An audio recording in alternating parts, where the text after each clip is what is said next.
जय हिंद दोस्तों, मैं अमरनाथ आप सभी लोगों का स्वागत करता हूं अपने YouTube चैनल फिजिक्स गुरुजी पर। आज हम बात करेंगे इलेक्ट्रिसिटी के पार्ट 2 के बारे में। इलेक्ट्रिसिटी पार्ट 1 में मैंने आपको रेजिस्टेंस बताया था, करंट बताया था, पोटेंशियल कंप्लीट हो गया था और स्पेसिफिक रेजिस्टेंस और बहुत सारे क्वेश्चंस।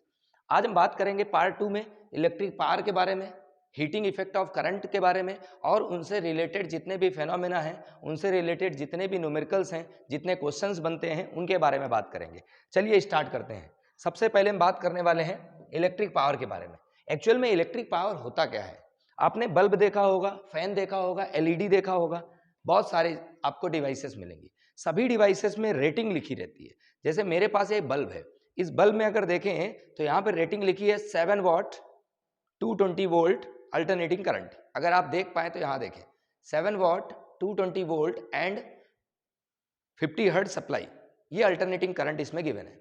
मतलब इसमें लिखा है 7 वॉट। वॉट एक्चुअल में एनर्जी की यूनिट, पावर की यूनिट होती है।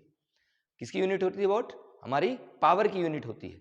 तो इसका मतलब क्या है? इसका मतलब है अगर 7 वॉट गिवन है, मतलब ये बल्ब जो है वो 7 वॉट का एनर्जी कंज्यूम कर रहा है पर यूनिट टाइम में। 7 वॉट का 7 joule energy per unit time में ये उसको एब्जॉर्व करेगा। तो देखते हैं एक्चुअल में इलेक्ट्रिक पावर का फॉर्मूला क्या है। तो जो हमारा इलेक्ट्रिक पावर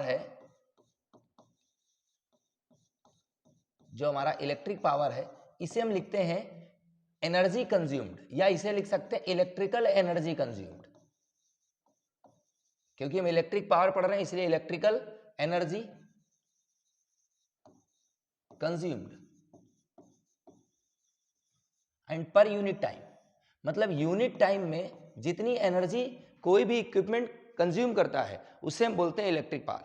जैसे सपोज दैट मेरे पास दो बल्ब है, एक बल्ब का पावर गिवन है 10 वॉट और एक बल्ब का गिवन है 20 वॉट। मतलब दो बल्ब है तो एक 10 और एक 20 वाट वाला जो हमारा बल्ब है वो ज्यादा एनर्जी कंज्यूम कर रहा और 10 वॉट वाला है वो कम एनर्जी कंज्यूम कर रहा। तो 20 वॉट वाला आउटपुट भी ज्यादा देगा। तो आपको सिंपल सा एक टर्म्स याद रखना है, जितना ज्यादा पावर होगा वो उतनी ज्यादा ब्राइटनेस देगा। जब घर पे लगाते हैं तो जितना ज्यादा पावर रहेगा बल्ब का वो उतनी ज्यादा ब्राइटनेस देता है, क्योंकि वो ज्यादा एनर्जी कंज्यूम करता है। तो इलेक्ट्रिक पावर का फॉर्मूला क्या हुआ? Electrical energy consumed per unit time. इसका अगर स्टेटमेंट लिखें तो क्या लिखेंगे? एनर्जी कंज्यूम्ड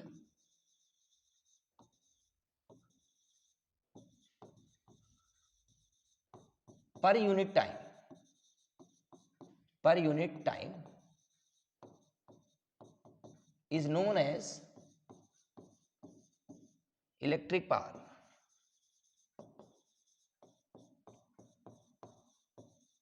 ये हो गया हमारा इलेक्ट्रिक पावर के बारे में। अब हम बात करते हैं इलेक्ट्रिक पावर के डिफरेंट फॉर्मूलाज के बारे में कि एक्चुअल में इसके कितने फॉर्मूले और कैसे मिलेंगे।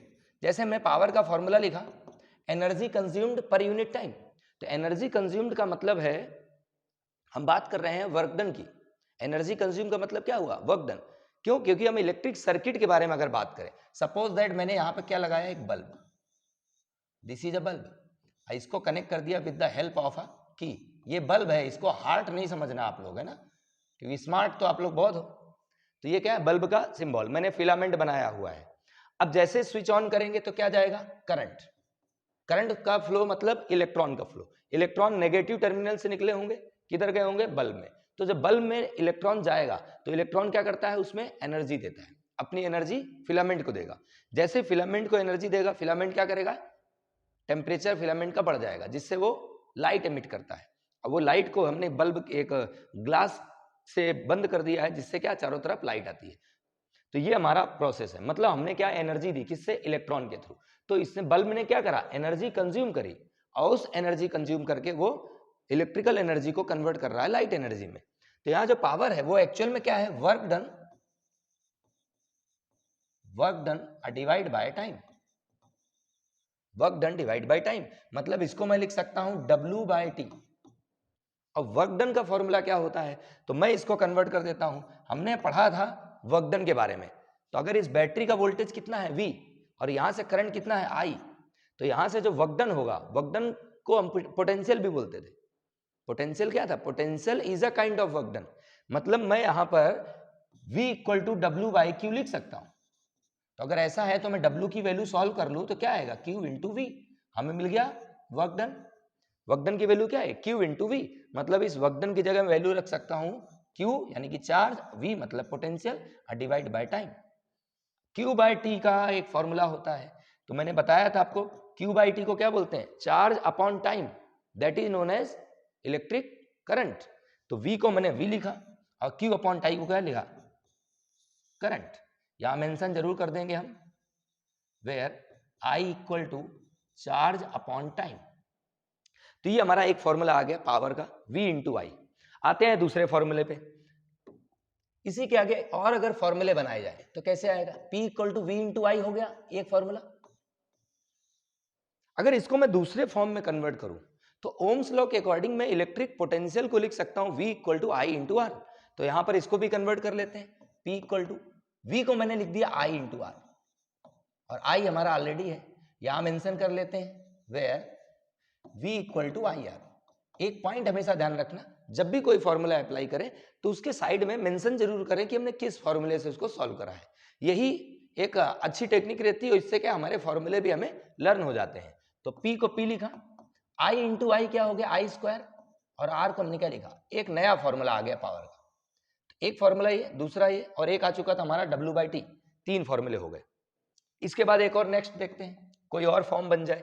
तो P को मैंने P लिखा, इस बार मैं V को V लिखूंगा, इस बार मैं V को V लिखूंगा, बट I को चेंज करूंगा। तो I को क्या लिख सकते हैं, तो यहां से अगर I की वैल्यू सॉल्व करते तो I को V बाई आर भी लिखा जा सकता है।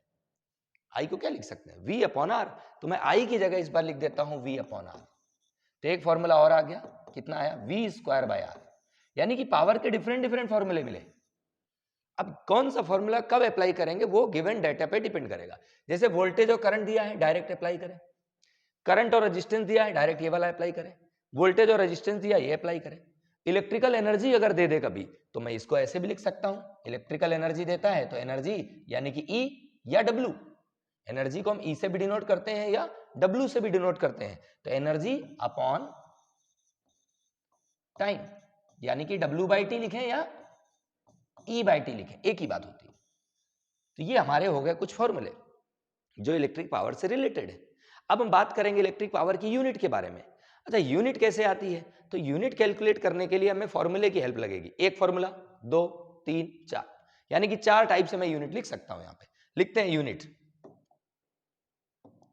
पहले यहां पर आते हैं, यूनिट की बात करें तो यूनिट क्या होगी। पहले अगर मैं यहां से यूनिट देखूं तो एनर्जी की यूनिट होती है जूल, तो मैंने लिख दिया जूल। डिवाइड है, यहां डिवाइड लगाए, डिवाइड लगा दिया। टाइम की यूनिट होती है सेकंड, तो ये आगे डायरेक्ट यूनिट जूल पर second is the unit of electric power. आते हैं सेकंड में, डायरेक्ट एक यूनिट आती है जिसे हम लोग लिखते हैं वॉट। ये ज्यादा यूनिट पूछी जाती है और यही लिखा रहता है अपने सारे इक्विपमेंट में, W, दैट इज वॉट। इसके बाद आप चाहो तो बहुत सारी यूनिट बना सकते हैं, एक ये हुई, दूसरी ये हुई, अगर तीसरी देखे तो यहां से आ सकती है। भाई पोटेंशियल की यूनिट लिखें, करंट की यूनिट लिखें, पोटेंशियल की यूनिट होती है वोल्ट, इंटू करंट की यूनिट होती है एम्पियर, तो वोल्ट इंटू एम्पियर आ गई। ऐसे अब डिफरेंट डिफरेंट यूनिट आएगी, डायरेक्ट ऐसा लिख के आ जाएगा, करंट की यूनिट का स्क्वायर इंटू रेजिस्टेंस। अब आपसे मान लो ऑब्जेक्टिव क्वेश्चन पूछा, क्या पूछा उसने, बोला which physical quantity has the unit volt square and divide by ohm. अगर आपको फॉर्मूला याद होगा तो आप जान जाओगे कि किसके बारे में बात कर रहा, इलेक्ट्रिक पावर के बारे में। वोल्ट स्क्वायर मतलब पोटेंशियल की बात कर रहा, ओम मतलब रेजिस्टेंस की बात कर रहा, मतलब ये किसके इक्वल है, पावर, मतलब ये यूनिट भी किसके इक्वल आएगी, इलेक्ट्रिक पावर के बराबर। यहां से भी निकाल सकते हैं, तो यूनिट डिफरेंट डिफरेंट आएगी। तो ये हमारे पास जो सबसे ज्यादा यूनिट पूछी जाती है और याद रखना है वो कौन सी है, वॉट। क्योंकि नॉर्मली आपको जब भी कभी न्यूमेरिकल आएगा वहां पे किसी बल्ब की, किसी हीटर की, गीजर की, इलेक्ट्रिक आयरन की, सब में रेटिंग किसकी देगा, वो वॉट बोलेगा।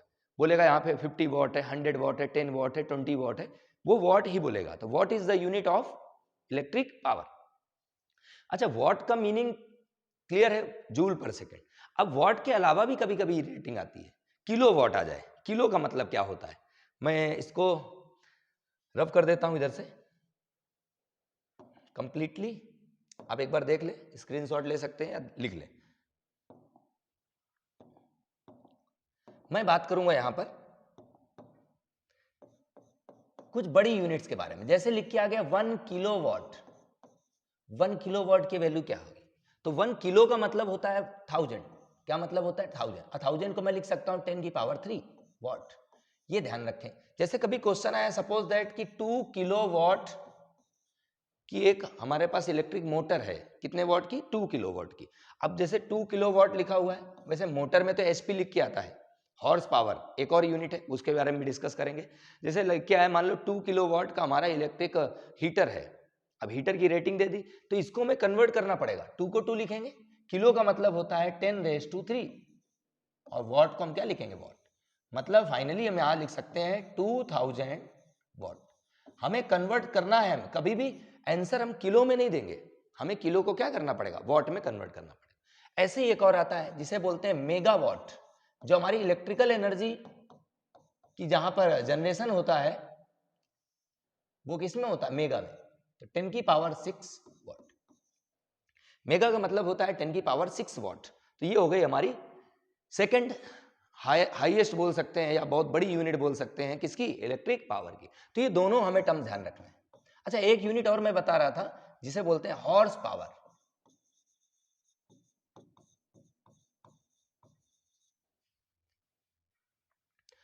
हॉर्स पावर को हम लिखते हैं एचपी। इसका मतलब होता है 746 वॉट। ये 9th क्लास में बच्चों को पढ़ाया जाता है। तो ये एक टॉपिक था। 1 हॉर्स पावर की वैल्यू आपसे पूछेगा, what is the value of 1 HP? तो 1 एचपी की वैल्यू है 746 वॉट। एचपी जो है हॉर्स पावर, ये हमारा इलेक्ट्रिक मोटर की बात करें तो उसकी जो रेटिंग होती है वो हॉर्स पावर में चलती है। ट्रांसफार्मर में जो पावर होती है वो किलो वोल्ट में चलती है, यानी कि वोल्ट में चलेगी। वोल्ट इंटू एम्पियर कर देंगे, किलो वोल्ट एम्पियर बोलेंगे। केवीए लिखा रहता है नॉर्मली, आप अगर कहीं देखेंगे तो ऐसा लिखा रहता है kilo volt ampere, KVA. Volt into ampere किसकी यूनिट हुई? इलेक्ट्रिक पावर की। क्यों भाई? पावर का फॉर्मूला ये भी तो था, V इंटू आई। तो वोल्ट इंटू एम्पियर। तो ये हमारे डिफरेंट डिफरेंट टर्म्स है। आते हैं नेक्स्ट टॉपिक में। इसके बाद देखते हैं न्यूमेरिकल। एक क्वेश्चन लिखा हुआ है। क्वेश्चन क्या है? क्वेश्चन लिखा हुआ है 1 electric bulb is rated 60 what and 240 volt.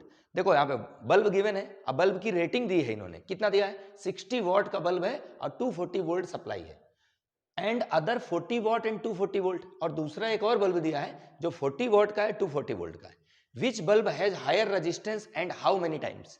इसको डायरेक्ट भी सॉल्व किया जा सकता है, बट पहले हम ये सीखते हैं कि एक्चुअल में इसको हम लोग कॉपी में कैसे सॉल्व करेंगे, क्योंकि हम 10th स्टैंडर्ड के बारे में बात कर रहे हैं। तो देखें, सबसे पहले पावर गिवन है, पहले बल्ब की पावर कितनी है? 60 वॉट। मैं इसका शॉर्टकट मेथड भी बताऊंगा 1 मार्क्स के भी आप में, जैसे डायरेक्ट कभी ऑब्जेक्टिव आ जाए तो ऑब्जेक्टिव को कैसे सॉल्व करना है वो भी बताऊंगा। तो पावर पहले वाले बल्ब की कितनी? 60। कितना वोल्टेज दिया? तो वोल्टेज है 240 वोल्ट। सेकंड वाले की बात करें तो सेकंड वाले बल्ब की पावर कितनी है? 40 वॉट। ये दूसरा वाला बल्ब है जिसकी रेटिंग क्या है? 40 वॉट। वोल्टेज सेम है दोनों में। वोल्टेज सेम होने का मतलब क्लियर है कि दोनों क्या है? एक ही सोर्स से कनेक्ट किया है। पहले एक अल्टरनेटिंग करंट सोर्स से इसको कनेक्ट किया, फिर उसी अल्टरनेटिंग करंट से दूसरे को हमने कनेक्ट कर दिया। सोर्स सेम है, वोल्टेज क्योंकि सेम है। पूछा विच बल्ब हैज हायर रेजिस्टेंस। अब हमारे पास फॉर्मूला आया था, पावर का फॉर्मूला जिसमें वोल्टेज सेम हो। मतलब पावर का फॉर्मूला पहली बात तो हम ये लगाएंगे जिसमें रेजिस्टेंस भी मिले। रेजिस्टेंस की बात कर रहा, इसका रेजिस्टेंस R1 हो गया और इसका रेजिस्टेंस R2। अब कौन सा ज्यादा होगा? तो पहले फॉर्मूला हमें ऐसा लगाना है जो इनमें फिट बैठे। तो इनमें फिट बैठे मतलब P इक्वल टू मैं लिख सकता हूं V²/R। P इक्वल टू क्या लिख सकते हैं? V²/R। अब V²/R अगर लिख रहे हैं तो यहां से हमें एक चीज समझ आ रही, वोल्टेज दोनों में क्या है? सेम। अगर वोल्टेज सेम है मतलब वोल्टेज क्या हुआ? कांस्टेंट। वोल्टेज क्या हुआ? कांस्टेंट। अगर वोल्टेज कांस्टेंट है मतलब मैं ऐसे लिख सकता हूं P प्रोपोर्शनल टू 1/R। यहां साइड में मेंशन कर दिया वेयर V क्या है? सेम, यानी कि कांस्टेंट। तो मैंने इसे क्या कर दिया? कांस्टेंट कर दिया। अब इससे क्या पता चल रहा है? इससे ये पता चल रहा है कि जिस बल्ब की पावर ज्यादा है उसका रेजिस्टेंस कम होगा, जिस बल्ब की पावर कम है उसका रेजिस्टेंस ज्यादा होगा। इनवर्सली प्रोपोर्शनल का मीनिंग क्या है? अगर एक वैल्यू ज्यादा है तो दूसरी क्या होगी? कम। तो एक चीज तो क्लियर हो गई कि हमें पूछा गया था which bulb has higher resistance. Resistance ज्यादा है मतलब पावर क्या? कम। तो 40 वॉट वाला जो बल्ब है इसका रेजिस्टेंस क्या होगा? ज्यादा। ये तो क्लियर है यहां से, बट हमें यहां पे बताना है हाउ मेनी टाइम्स। पूछा भी है which bulb has higher resistance and how many times. Solve करके देख लेते हैं। यहां पे इसका रीजन लिख देते हैं। ऐसे मैं इसको लिख सकता हूं P1 bye P2 equal to R2 bye R1। ये आ गया P1 bye P2 equal to R2, inversely है 1 बाय 2 इक्वल टू 2 बाय 1 लिख सकते हैं।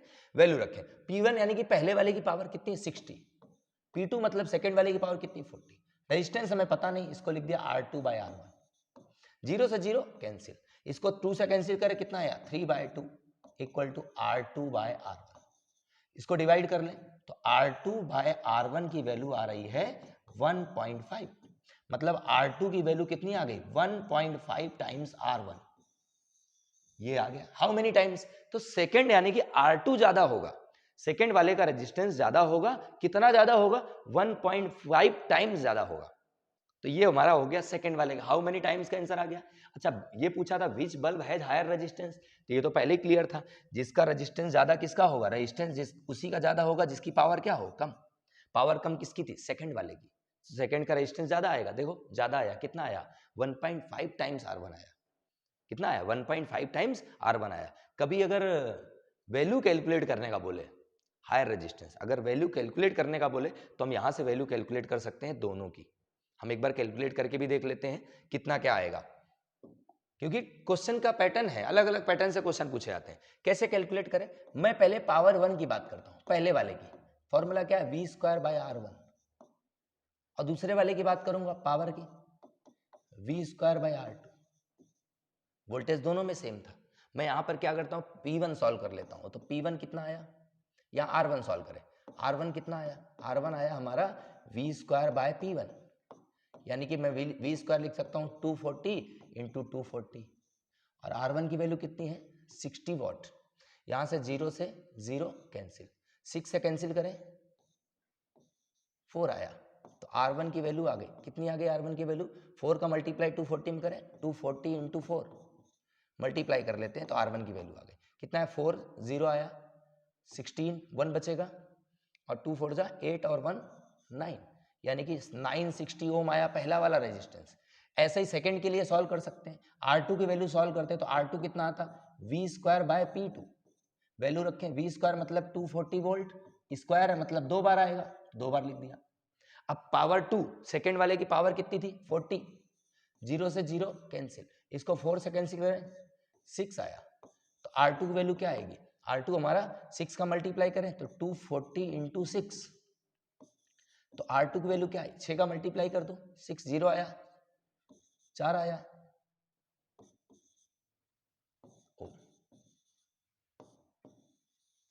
1440 मल्टीप्लाई देख लेना एक बार कैलकुलेशन, 6 0 6 जग 24 4 2 बचा 6 दूनी 8 2 सॉरी 6 दूनी 12 2 1440, दैट इज द रिजल्ट। तो यहां पर देखो R2 और R1 की वैल्यू भी हम सॉल्व कर सकते हैं। मान लो कभी ऐसा क्वेश्चन आए कैलकुलेट रेजिस्टेंस 2 और कैलकुलेट रेजिस्टेंस 1, तो ये हमारा क्वेश्चन कंप्लीट है। आपको एक चीज ध्यान रखना है, प्रीवियस में जो ये बताई ये बहुत इंपॉर्टेंट है, ऐसे टर्म्स हमें नीट में और JEE में डायरेक्ट पूछता है। जब हम 12th क्लास में जाते हैं तो डायरेक्ट पूछेगा कि किसकी ब्राइटनेस ज्यादा है, तो ब्राइटनेस का तो सीधा सा टर्म है, जिसकी पावर ज्यादा उसकी ब्राइटनेस ज्यादा। आते हैं नेक्स्ट पे। नेक्स्ट टॉपिक क्या है, हीटिंग इफेक्ट ऑफ करंट और joules law of heating, most important topic, 10th class के स्टैंडर्ड से बहुत ही इंपॉर्टेंट है और आगे भी बहुत पूछे जाते हैं। ऐसा इसलिए है, इंपॉर्टेंट टॉपिक्स का मतलब ये होता है जो डेली लाइफ में बहुत यूज हो, और ये डेली लाइफ में बहुत यूज होता है। क्यों, जैसे इलेक्ट्रिक आयरन के बारे में बात करें, हम गीजर के बारे में बात करें, हीटर के बारे में बात करें, तो ये सारे क्या है हीटिंग एलिमेंट्स होते हैं, जिनसे हम लोग हीट प्रोड्यूस करते हैं और हम डेली लाइफ का काम करते हैं। हम अगर गीजर नहीं हो तो सर्दियां आ जाए, अब पानी गर्म करना है तो अब ये तो गैस सिलेंडर वाला चूल्हा रखते हैं उसमें गर्म करते हैं। नॉर्मली आज भारत में बहुत सारा ये चल रहा है इलेक्ट्रिसिटी का, जहां प्रॉब्लम है, जहां पे नहीं पहुंच पाए, बहुत दिक्कत आ रही है, टाइम पे नहीं दे पा रहे, वहां ऐसा हो जाता है। बाकी सारे इक्विपमेंट अवेलेबल है, तो आप इजीली इनसे पानी गर्म करा, खाना बनाना है इंडक्शन, वो भी हमारा इंडक्शन क्या कर हीट प्रोड्यूस कर देता है। तो ये सारे हमारे क्या हीटिंग एलिमेंट्स है। तो हीटिंग एलिमेंट्स में ऐसा क्या होता है उसके बारे में जानना है। तो जो हीट प्रोड्यूस करे, तो जूल ने क्या बताया, इन्होंने क्या करा, पहले एक सर्किट लिया, इन्होंने एक यहां पे ले लिया कोई भी एक ऑब्जेक्ट, ऑब्जेक्ट मतलब यहां पे कोई भी एक डिवाइस लगा दी, इसको कनेक्ट कर दिया with the help of a cell and a key, ऐसा। इसका रेजिस्टेंस कितना आर है, इन्होंने क्या करा, जैसे ही स्विच ऑन करा, V वोल्ट की बैटरी लगाई तो करंट कितना पास हुआ I, जब इसमें से करंट जाएगा तो होगा क्या, when the current passes, current और we can say electron, electron निकलेंगे। करंट फ्लो का मतलब क्या होता है, motion of flow of electron. तो इलेक्ट्रॉन जैसे ही निकल के यहां से ऐसे जाएगा इलेक्ट्रॉन, और क्या करेगा, उस डिवाइस से पास होगा, जो डिवाइस हमने लगा रखी है। जैसे डिवाइस से पास होगा तो डिवाइस में क्या करेगा, अपनी एनर्जी देगा। अपनी एनर्जी देगा तो एक्चुअल में क्या होता है, जो भी हमारा इक्विपमेंट है, जैसे मैं इलेक्ट्रिक बल्ब के बारे में बात करूं, मैंने बल्ब लगाया, तो बल्ब का काम क्या है, इलेक्ट्रिकल एनर्जी को लाइट एनर्जी में कन्वर्ट करना। तो एक्चुअल में क्या होता है, 5 मिनट बाद अगर बल्ब को आप टच करते हो तो बल्ब क्या होता है, गर्म हो जाता है। तो बल्ब का काम गर्म होना थोड़ी ना था, उसका काम क्या था, एनर्जी, लाइट एनर्जी देना। तो वो तो गर्म हो गया, जो गर्म हो गया मतलब उसने कुछ एनर्जी क्या करा, हीट के फॉर्म में प्रोड्यूस कर दी। जब हीट के फॉर्म पे हमें नहीं चाहिए, मतलब वो क्या है, कुछ एनर्जी का लॉस हुआ। लाइट एनर्जी में ना आते हुए लाइट एनर्जी तो आ ही रही है, लेकिन टोटल लाइट एनर्जी नहीं आई। जितनी एनर्जी दी उसका कुछ पार्ट उसने क्या कर दिया, हीट के फॉर्म पे रिलीज कर दिया। मतलब हीट क्या है, एक तरह से एनर्जी का लॉस। जो हम मान लो मैंने फैन लिया, इलेक्ट्रिक फैन, फैन का काम है रोटेट करना। इलेक्ट्रिक फैन में जो मोटर लगी है उसका काम है घूमना। फैन की बात कर रहा हूं मैं, मोटर का, सभी मोटर का काम घूमना नहीं रहता, किसी किसी का काम होता है पंप करना भी। तो यहां पर क्या होगा, मोटर क्या घूमेगी, इलेक्ट्रिक मोटर। तो फैन, जब फैन की बात करेंगे तो इलेक्ट्रिकल एनर्जी दी, अब वो क्या करेगा, विंड एनर्जी में कन्वर्ट करेगा। लेकिन होता क्या है, फैन की मोटर आफ्टर सम टाइम वो क्या होता है, गर्म हो जाता है। अब जब गर्म हो गया तो उसका काम टेम्परेचर जनरेट करना नहीं था, तो एक्चुअल में टेम्परेचर जनरेट करना जिसका काम होगा उसको यहाँ यूज करेंगे। तो फिलहाल तो अभी यहाँ पर जो ये सिचुएशन है इसके अकॉर्डिंग देखें, तो if I current is passes from a device of resistance R, then heat produced, heat produce का डायरेक्टली मतलब है उसमें कितना वर्क डन उस ऑब्जेक्ट में करा। यहां मान लेते बल्ब लगा था, हमने आज ऐसे सोर्स से कनेक्ट किया, वोल्टेज सोर्स से, इलेक्ट्रॉन क्या करेंगे, इसमें वर्क डन करेंगे। अब जो वर्क डन करेंगे तो उस वर्क डन का कुछ पार्ट जो है वो हीट के फॉर्म पे रिलीज हो गया। जो हीट के फॉर्म पे रिलीज हो गया उसके बारे में हम बात कर रहे हैं कि क्या होगा। तो heat produced is depends on, जो हमने यहां से करंट दिया, जो करंट गया यानी कि इलेक्ट्रॉन गए, तो इलेक्ट्रॉन क्या करेंगे, इसमें वर्क डन करेंगे। और जो वर्क डन इसमें करेंगे वो वर्क डन जो है, जो वर्क डन का पार्ट हीट में रिलीज हुआ, जो हीट के फॉर्म पे आया, वो किस पे डिपेंड करता है, तो ये डिपेंड करता है, पहला फर्स्ट है इसमें, heat is directly proportional to square of the current. Most important term, मतलब ये है, अगर हम इलेक्ट्रिक बल्ब यूज कर रहे हैं, इलेक्ट्रिक फैन यूज कर रहे हैं, मोटर यूज कर रहे हैं, कोई भी डिवाइस घर पे यूज कर रहे हो, हीटिंग एलिमेंट्स वाले छोड़ के, तो हमें करंट कम देना है। क्यों, करंट अगर ज्यादा दोगे तो हीट बहुत ज्यादा हो जाएगी। तो हम क्या करते हैं, करंट कम से कम देते हैं। इसीलिए घर पे देखा होगा आप लोगों ने, सिर्फ 2 एम्पियर करंट आता है। कितना एम्पियर, 2 एम्पियर करंट आता है। एम्पियर हम वोल्टेज क्या, करंट क्या दे रहे हैं, कम दे रहे हैं, बट वोल्टेज ज्यादा देते हैं। वोल्टेज कितना आता है हमारे घर पे, 220 वोल्ट। वोल्टेज बहुत ज्यादा है बट करंट क्या है, कम। क्यों, करंट ज्यादा देंगे तो क्या होगा, हीट ज्यादा प्रोड्यूस होगा। तो पहला, हमें कम से कम करंट रखना है। सेकंड, जिसमें हीट की बात हो रही ना, सेकंड पे आते हैं, heat is directly proportional to resistance. Resistance अगर ज्यादा होगा किसी डिवाइस का तो हीट ज्यादा प्रोड्यूस करेगा। तो हम चाहते हैं कम से कम रेजिस्टेंस हो सर्किट में, रेजिस्टेंस जितना कम होगा सर्किट में, हीट उतनी कम प्रोड्यूस होगी। थर्ड पे आते हैं, एज प्रोपोर्शनल टू टाइम। ठीक है, टाइम, ज्यादा देर के लिए आप इलेक्ट्रिक आयरन को रख दो, 2 मिनट देखते हैं, जैसे हम स्विच ऑन करते हैं आयरन हमारा तुरंत गर्म नहीं होता, 1 मिनट बाद देखा तो बहुत गर्म हो गया। तो टाइम जितना बढ़ता जाएगा वो उतना ज्यादा हीट को कन्वर्ट करता, मतलब उसका काम ही है हीटिंग एलिमेंट्स में, मतलब हीट प्रोड्यूस करना। तो हीट प्रोड्यूस करना काम कैसे है उसके बारे में बात करेंगे। तो ये हमारे 3 फैक्टर है जो हीट पे डिपेंड करेंगे। Heat is directly proportional to square of current, current ज्यादा दोगे हीट ज्यादा प्रोड्यूस होगी। Heat directly proportional to resistance, और heat directly proportional to time. तीनों को कंबाइन कर दो,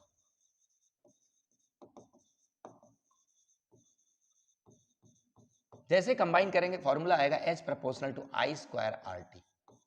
प्रोपोर्शनल साइन हटाएंगे, यहाँ कांस्टेंट आएगा जिसकी वैल्यू होती है 1, तो मैं डायरेक्ट इसको लिख देता हूं I square R T.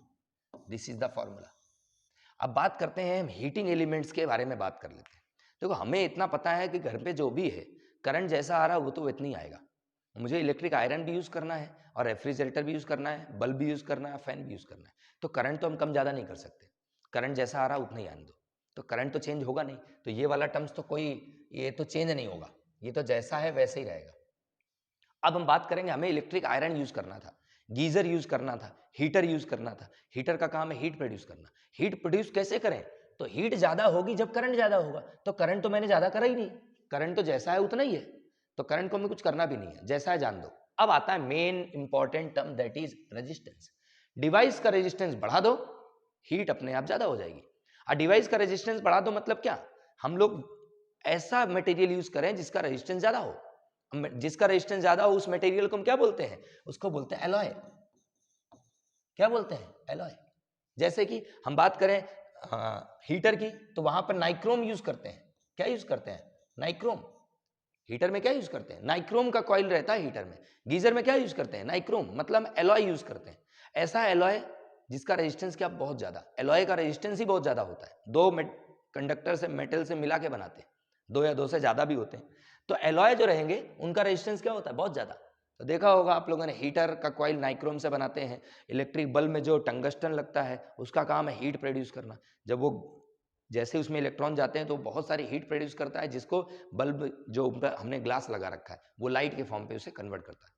Bulb के हमारा जो टंगस्टन है ना, जैसे उसमें इलेक्ट्रॉन गया वो रेड हो जाता है। जैसे रेड होगा, टेम्परेचर बढ़ा, टेम्परेचर बढ़ेगा तो बहुत सारी वो हीट एनर्जी प्रोड्यूस करता है। तो heat is directly proportional to resistance. हम इसी टर्म्स को यूज करते हैं। जितने हीटिंग एलिमेंट्स है उन सबका क्या होगा? रेजिस्टेंस ज्यादा होगा। और रेजिस्टेंस ज्यादा करने के बहुत सारे तरीके हैं, मैंने आपको बता रखा था। वायर की लेंथ बढ़ा दो, देखा होगा यहाँ पर, ये मैंने बनाया था, ये बनाया था हीटर।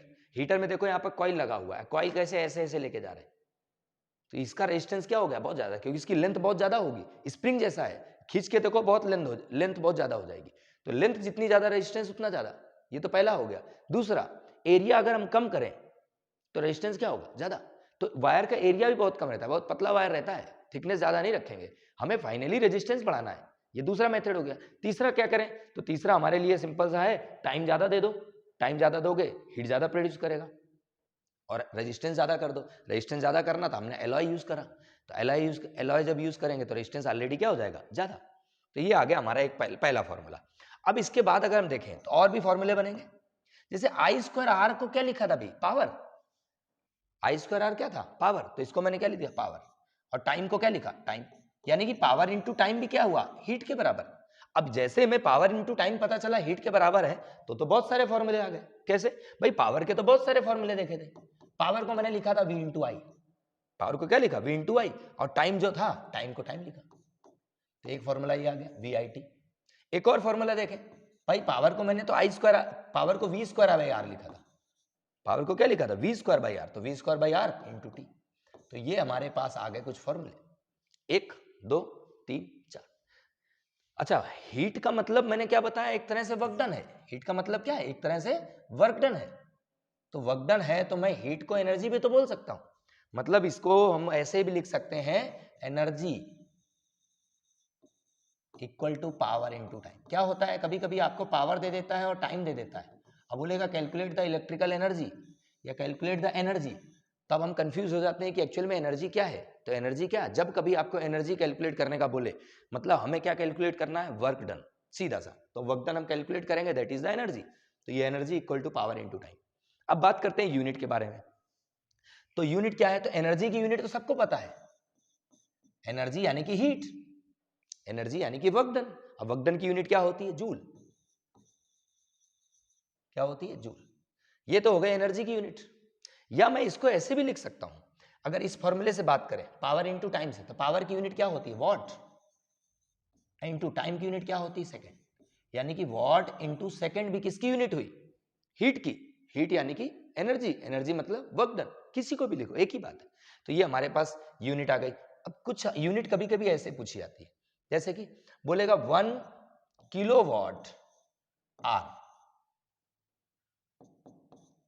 1 किलोवाट, भाई क्या लिखा है? किलोवाट है, मतलब है तो एक तरह से ये बात कर रहा पावर की।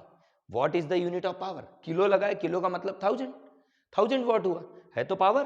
और ये hour, that is the unit of time. यानी कि वॉट इंटू आर एक तरह से बोल सकते हैं, किलो वो लगा है आगे, बाकी वॉट इंटू आर, तो ये है किलो वॉट आर। अब किलो वॉट आर है, अगर इसको मैं जूल में कन्वर्ट करूं तो कैसे करूंगा, तो मैंने लिखा 1 किलो का मतलब होता है 1000 वॉट। अब 1 आर को सेकंड में कन्वर्ट करना है, सेकंड में कैसे कन्वर्ट है, 1 आर में यानी कि 1 घंटे में कितने मिनट, 60 मिनट, और 1 मिनट में कितने सेकंड, 60 सेकंड, तो मैं इसको 60 इंटू 60 लिख सकता हूं भाई। 1 आर में कितने मिनट, 60, तो 60 मिनट हो गया, और 1 मिनट में कितने सेकंड, 60, तो 2 बार 60 आ गया। इसको सॉल्व कर लेते हैं, तो ये आ गया 6 इंटू 6 दैट इज 36 इंटू, हमेशा ध्यान रखना जब भी कभी कैलकुलेशन करें तो जीरोस जो है उनको अलग करो, जितने जीरो बन जाए उतना बेटर है, अपनी कैलकुलेशन इजी हो जाती है। तो हम सिर्फ नंबर्स पे फोकस करेंगे। 6 इंटू 6 36। अब जीरो काउंट कर लेते हैं, 1 2 और 3 जीरो यहाँ, यानी कि 10 की पावर कितना है 5। जितने ज्यादा जीरो, जितने जीरो उतनी पावर, 3 पावर यहाँ पर थी, एक ये हो गया 4 पावर हो गई, एक ये 5 पावर, यानी कि 10 की पावर 5। और ये क्या है वॉट, वॉट को मैं लिख सकता हूं जूल पर सेकेंड, वॉट को क्या लिखते हैं जूल पर सेकेंड, इंटू वहां पर भी क्या था सेकेंड, तो सेकेंड से सेकेंड क्या हो गया कट, यानी कि हमारे पास जो वैल्यू आई वो क्या आई, वो वैल्यू आ गई 1 kilo watt hour equal to 36 into 10 raise to 5 joule. इसको ऐसे भी लिख सकते थे 1 kilo watt hour equal to, मैं इसको लिख सकता हूं 3.6, नॉर्मली आंसर हमें पॉइंट में मिलता है 3.6 इंटू 10 की पावर, मैंने यहाँ पॉइंट लगा दिया, पॉइंट लगा दिया मतलब क्या हुआ 10 का पॉइंट लगाया मतलब 10 से डिवाइड किया होगा। अब यहाँ पॉइंट लगाया ना, तो यहाँ पे 10 से हमने क्या डिवाइड, तो 10 से मल्टीप्लाई भी करना पड़ेगा, तो क्या आएगा 10 की पावर 6 जूल। 3.6 का मतलब क्या, मैंने वहां पे 10 से डिवाइड किया तो 10 से मल्टीप्लाई भी किया, 10 से डिवाइड किया तो 3.6 हुआ, और 10 से मल्टीप्लाई किया था तो एक पावर और बढ़ गई। तो ये हमारे दोनों आंसर देखने को मिलते हैं, मोस्टली पूछा जाता है। आते हैं नेक्स्ट टॉपिक पे, ये आप इसका स्क्रीनशॉट ले लें। आते हैं नेक्स्ट पे,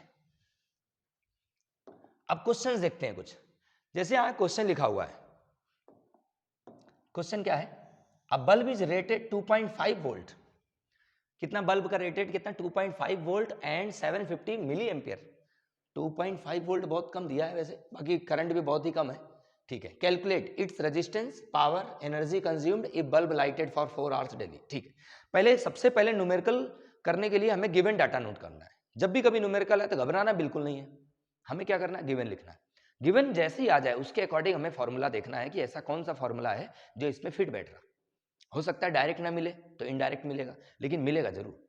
कभी भी ऐसा नहीं है कि आप सोचो कि कुछ ऐसा मिसिंग हो या मुझे समझ नहीं आ रहा, तो ये भावनाएं निकाल दो आप कि न्यूमेरिकल मुझे नहीं आते। न्यूमेरिकल सबसे सिंपल होते हैं, बट उसके लिए कुछ नहीं करना, सिर्फ फॉर्मूले आपको अच्छे से लर्न करने हैं, फॉर्मूले के बारे में अच्छे से जानकारी लेनी है, और उसको जानकारी आपको जो अच्छी मिले उसके लिए आपको पढ़ना पड़ेगा। आप घर पे बुक से पढ़ सकते हैं, यूट्यूब में पढ़ सकते हैं, कहीं से भी पढ़ें, पढ़ना जरूरी है, आप कैसे भी पढ़ते हो।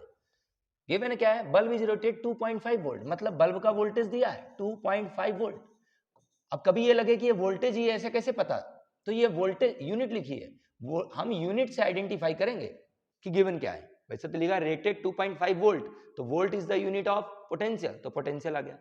अब ये लिखा एंड 750 मिली एम्पियर, अब 750 समझ आ गया, लेकिन मिली एम्पियर लिखा था, तो एम्पियर किसका यूनिट होता है, इलेक्ट्रिक करंट का, मतलब ये क्या गिवन था करंट। अब ये मिली एम्पियर में है, तो पहले उसे हमें किस में कन्वर्ट करना पड़ेगा, एम्पियर में। एम्पियर में कैसे कन्वर्ट करते हैं, 750 को 750 लिखा, मिली का मतलब होता है 10 की पावर माइनस ऑफ 3, ये आपको ध्यान रखना पड़ेगा। तो ये आ गया हमारा 750 into 10 raise to minus 3 ampere. अब क्या कैलकुलेट करना है, पहला रेजिस्टेंस कैलकुलेट करना है, क्वेश्चन मार्क लगा दो। फिर क्या करना है, पावर कैलकुलेट करना है, क्वेश्चन मार्क लगा दो। फिर क्या करना है, एनर्जी कंज्यूम्ड, एनर्जी मतलब हीट बोल सकते हैं, अच्छा है तो आप एनर्जी लिख लो।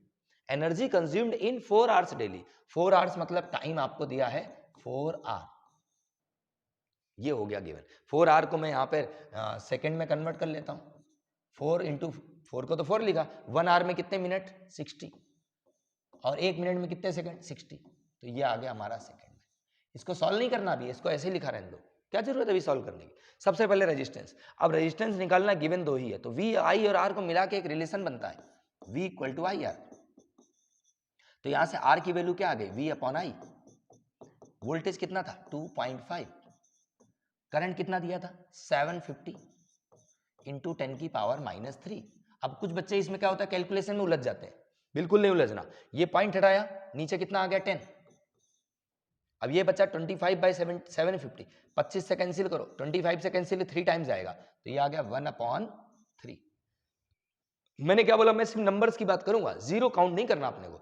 तो 25 से 75 को कट करो, कितना आया 3, ये जीरो बच रहा, एक जीरो ये, एक जीरो ये, कितने जीरो हो गए 2, यानी कि 10 की पावर 2, और ये कितना है 10 की पावर -3, तो 10 की पावर +2 में 10 की पावर -3 कम करेंगे तो 10 की पावर -1 बचेगा। तो इसे क्या लिख सकते हैं, इंटू 1/10 की पावर -1। और 10 की पावर -1 का मतलब क्या होता है, इसको अगर मैं ऊपर लिखूं तो होगा 10 की पावर +1 और डिवाइड बाय 3, जितना हो सके उतने पावर बनाए, पावर 10 की पावर। अब 3 से डिवाइड कर दो तो कितना आएगा 3.33। क्या है रेजिस्टेंस, यूनिट क्या आएगी ओम। पहला पार्ट हो गया। आते हैं सेकंड पार्ट में। सेकंड में क्या निकाला था, पावर। अब पावर के फॉर्मूले बहुत सारे हैं, चाहे तो रेजिस्टेंस पता है, करंट पता है, वोल्टेज पता है, कोई फॉर्मूला लगा दो। तो मैं इसको सिंपल वे में करूंगा तो P इक्वल टू मैं लिख सकता हूं V इंटू आई, V इंटू आई। V यानी कि वोल्टेज, वोल्टेज था 2.5, आई मतलब करंट, करंट दिया था 750 मिली एम्पियर यानी कि 10 की पावर -3, यही है। P इक्वल टू आ गया, इनका सॉल्व करें, इनको पॉइंट रहा है नीचे, कितना आया 10। अब 25 और 75 का मल्टीप्लाई करना है, मैंने लिखा 75 इंटू 25 इंटू पावर के बारे में बात करें अपन तो 10 की पावर कितना -3, जीरो ऊपर जाएगा तो क्या हुआ 10 की पावर -4, 10 की पावर -4। जस्ट मिनट में आया, कोई आया हुआ है।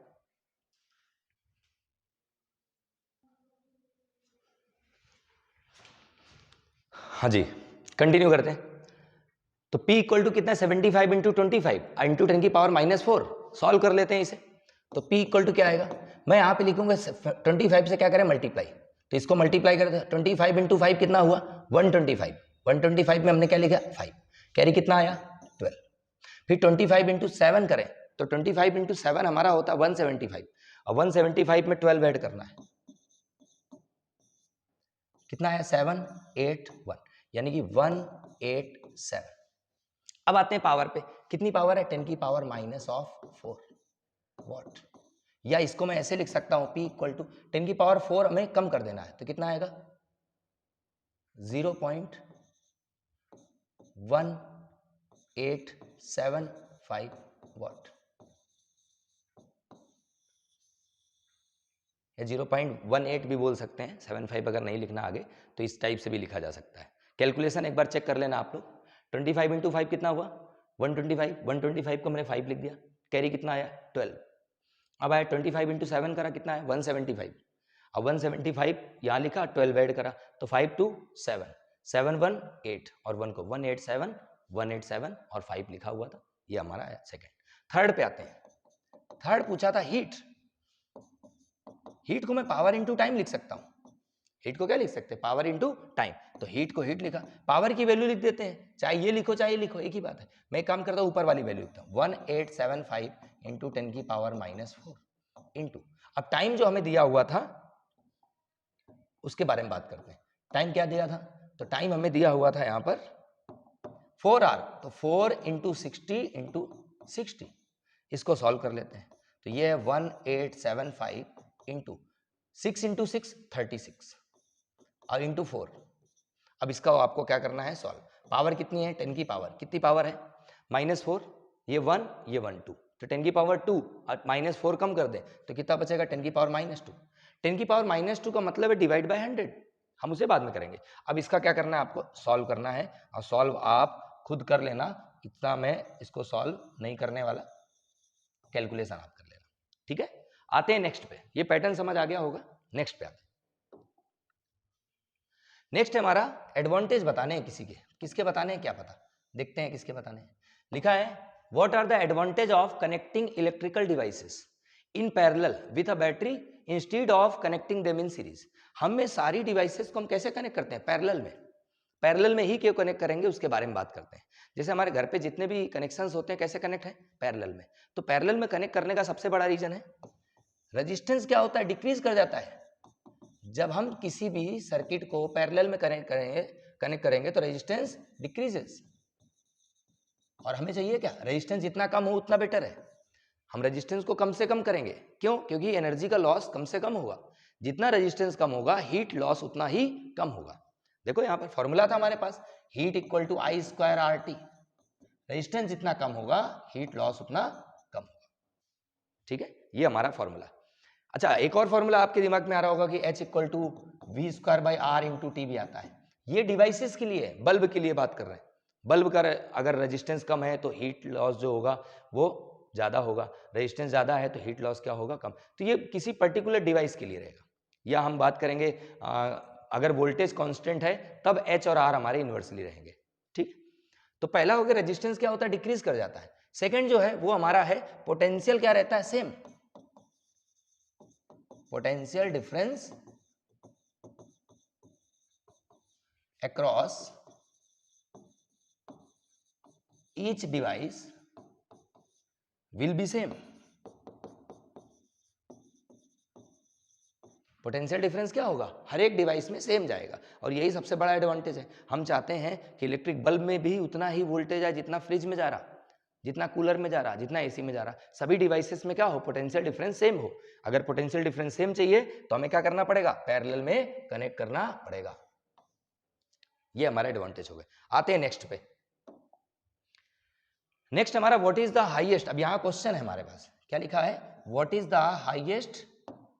सेकंड है the lowest total resistance that can be secured by combination of 4 coils of resistance 4, 8, 12, 24।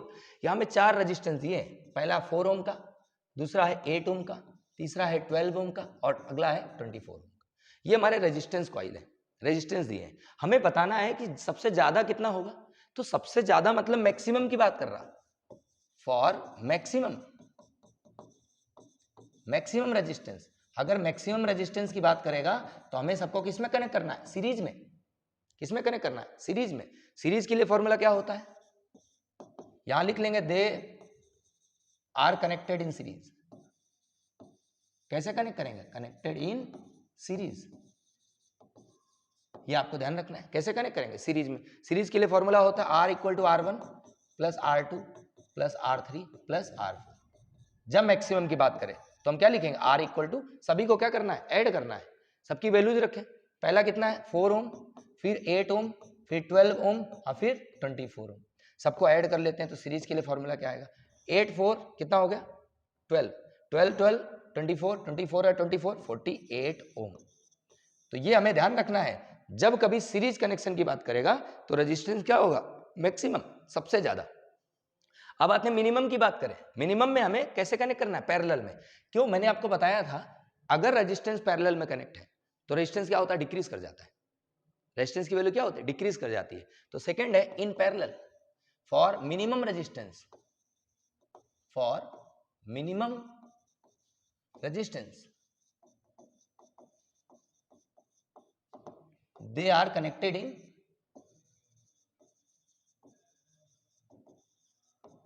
Parallel. तो आपको ये तो बिल्कुल ध्यान रखना है कि जब कभी मैक्सिमम की बात करें तो सीरीज में लगाना है और मिनिमम की बात करें तो पैरेलल में लगाना है। पैरेलल के लिए फॉर्मूला था 1/Rp equal to 1/R1 plus 1/R2 plus 1/R3 और प्लस 1/R4। पैरेलल के लिए फॉर्मूला है। तो ये रेजिस्टेंस हमने पैरेलल में लगाया, जिससे रेजिस्टेंस क्या होगा, कम हो जाएगा। घर के सारे इक्विपमेंट कैसे लगते हैं, पैरेलल में। क्यों, क्योंकि रेजिस्टेंस क्या हो, कम से कम हो जाए। और जितना रेजिस्टेंस कम हो जाएगा हीट एनर्जी उतनी कम लॉस होगी। तो यहां पर वही कनेक्शन है, वैल्यू रख के सॉल्व कर लेते हैं। 1/R1, R1 कितना था 4, R2 कितना था 8, R3 12 और R4 24। एलसीएम ले लें। एलसीएम हम क्या करते हैं, ऐसा नंबर लेते हैं जिसमें सभी से डिवाइड हो जाए। तो यहां देखें तो 24 4 से डिवाइड करें कितना आया, 6 टाइम, 4 6 24। और 8 से डिवाइड करें कितनी बार, 3 बार, 8 3 24। 12 से डिवाइड करें कितना है, 2 बार। और 24 से डिवाइड करें कितना है, 1। इनको ऐड करते हैं, 6 3 9, 1 10 2 12, ये आ गया 12/24। डिवाइड करें कितना है, 1/2। तो ये 1/2 हमारा रेजिस्टेंस नहीं है। अभी इसको रेसिप्रोकल करना है। मैंने आपको बताया था इस फॉर्मूले में सबसे बड़ी दिक्कत है, हमें रेसिप्रोकल करना याद रखना है, नॉर्मली लोग भूल जाते हैं। तो इसको रेसिप्रोकल करें तो रेजिस्टेंस कितना आएगा, आया हमारा 2 ओम। मैंने आप लोगों को एक चीज बताई थी, if the resistance are connected in parallel then the total resistance must be less than the minimum individual value. Minimum individual कितना है, सबसे छोटा तो 4 है, तो रेजिस्टेंस जो ये आएगा ये 4 से भी कम आना चाहिए। कितना रहा? 2। ये ध्यान रखना। सीरीज के लिए अगर बात करें तो सीरीज में मैंने बताया था the total resistance in series must be greater than the maximum individual value. Maximum से भी ज्यादा होनी चाहिए। देखिए मैक्सिमम से भी ज्यादा है 48। तो ये 2 पॉइंट आपको हमेशा ध्यान रखने हैं ताकि कभी अगर हो तो आप वेरीफाई भी कर सकते हो। आते हैं नेक्स्ट पे। नेक्स्ट क्वेश्चन हमारा यहां पे सर्किट बनेंगे एक, क्योंकि सर्किट का क्वेश्चन दिख रहा है मुझे। क्वेश्चन है the resistance 5 ohm 10 ohm and 30 ohm are connected in parallel with a battery of 6 volt. कितने? 3 रेजिस्टेंस हैं। कैसे पैरेलल में कनेक्ट है? ये लो मैं पैरेलल में 3 रेजिस्टेंस को कनेक्ट कर देता हूं। पहला, दूसरा और ये तीसरा। ये 3 रेजिस्टेंस मैंने क्या करे? पैरेलल में कनेक्ट कर दिया। किसके हेल्प से? बैटरी। बैटरी का वोल्टेज कितना है? 6 वोल्ट। कितना है? ये 6 वोल्ट। या एक की लगाना हो तो लगा सकते हो आप। ये एक की लगा दी, स्विच ऑन कर दिया। पहला रेजिस्टेंस कितना था? 5 ओम। सेकंड कितना था?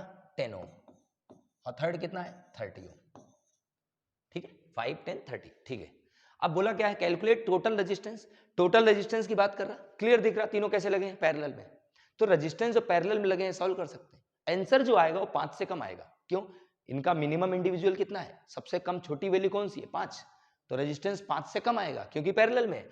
सॉल्व करके देख लेते हैं। तो पहला पॉइंट जो है 1/RP, टोटल रेजिस्टेंस की बात कर रहा। 1/R1 plus 1/R2। ये फॉर्मूला जरूर लिखेंगे आप। 1/R3 वैल्यूज रखते हैं, सॉल्व करते हैं। 1/5, 1/10 एंड 1/30 वैल्यू रख देते हैं यहाँ। तो 1/RP इक्वल टू एलसीएम कितना आएगा? इसमें 30 ले लें क्योंकि 5 से भी डिवाइड होगा, 10 से भी। 5 से डिवाइड करो कितना आया? 6 टाइम। 10 से डिवाइड करो कितना आया? 3 टाइम। और 30 से डिवाइड करो कितना आया? 1। ऐड करें 6 1 7 3 10, ये आया 10/30। 0 से 0 कैंसिल, कितना है? 1/3। रेसिप्रोकल करना नहीं भूलें। तो आरपी यानी कि टोटल रेजिस्टेंस आ गया हमारा 3 ओम। मैंने बोला था 5 से कम आएगा, आया 3। ये आपको ध्यान रखना है। जब कभी रेजिस्टेंस पैरेलल में होंगे तो जो टोटल रेजिस्टेंस आएगा वो मिनिमम इंडिविजुअल वैल्यू से भी कम आएगा। सबसे छोटी वैल्यू जो है उससे भी कम आएगा। अच्छा, सेकेंड पार्ट इन्होंने बोला टोटल करंट। तो टोटल करंट कैसे निकालें? भाई टोटल करंट निकाल सकते हैं I = V/R। तो V कितना है टोटल? 6 और R कितना है टोटल? 3। तो डिवाइड करें, कितना आया? 2 एम्पियर। टोटल करंट यहां से जो करंट गया वो कितना गया? 2 एम्पियर करंट गया। अब जैसे करंट यहां गया होगा 3 पार्ट में डिवाइड हो जाएगा करंट। अब कितना करंट ऊपर जाएगा, कितना सेकंड में जाएगा, कितना थर्ड में, हमें नहीं पता, वो हम कैलकुलेट करेंगे बाद में। फिलहाल तो पूछा है करंट फ्रॉम ईच रेजिस्टेंस। देखो यही पूछ लिया इसने कि इसमें करंट कितना गया, मान लेते हैं I1 गया, इसमें कितना गया? I2 गया, इसमें कितना गया? I3 गया। करंट क्या अलग अलग गया। अब कितना करंट ऊपर गया हमें नहीं पता, तो इसको हम सॉल्व कर सकते हैं। कैसे सॉल्व करें? करंट के बारे में बात कर रहे हैं, चलो आगे देखते हैं। तो करंट का फॉर्मूला है I = V/R। ये फॉर्मूला है करंट का।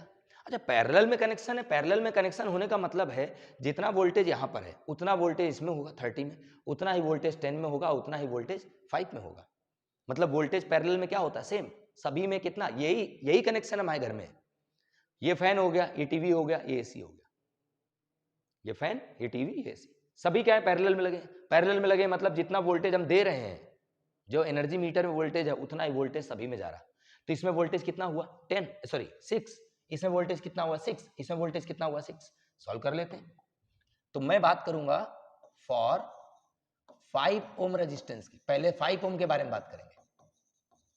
तो 5 ओम वाले में करंट कितना गया था? I1। क्या लिखेंगे? V/R1। V कितना गया? 6 वोल्ट था। याद देखें वोल्टेज कितना है? 6 वोल्ट।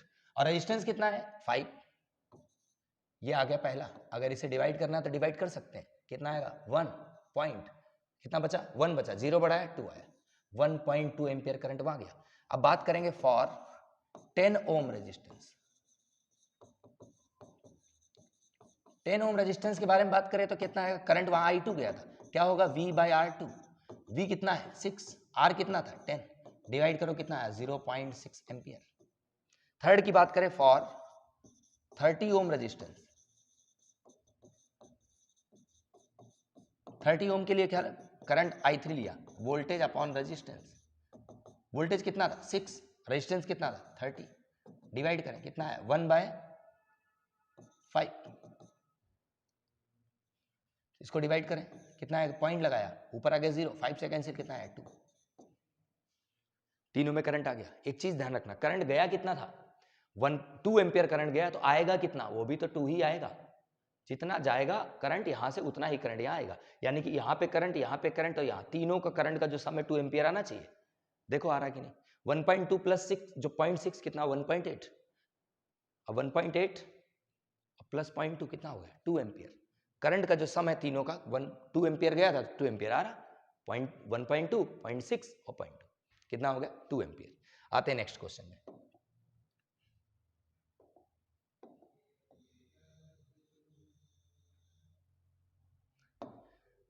क्वेश्चन लिखा, how can 3 resistors of resistance 2 ohm, 3 ohm and 6 ohm be connected to give a total resistance 4 and 1।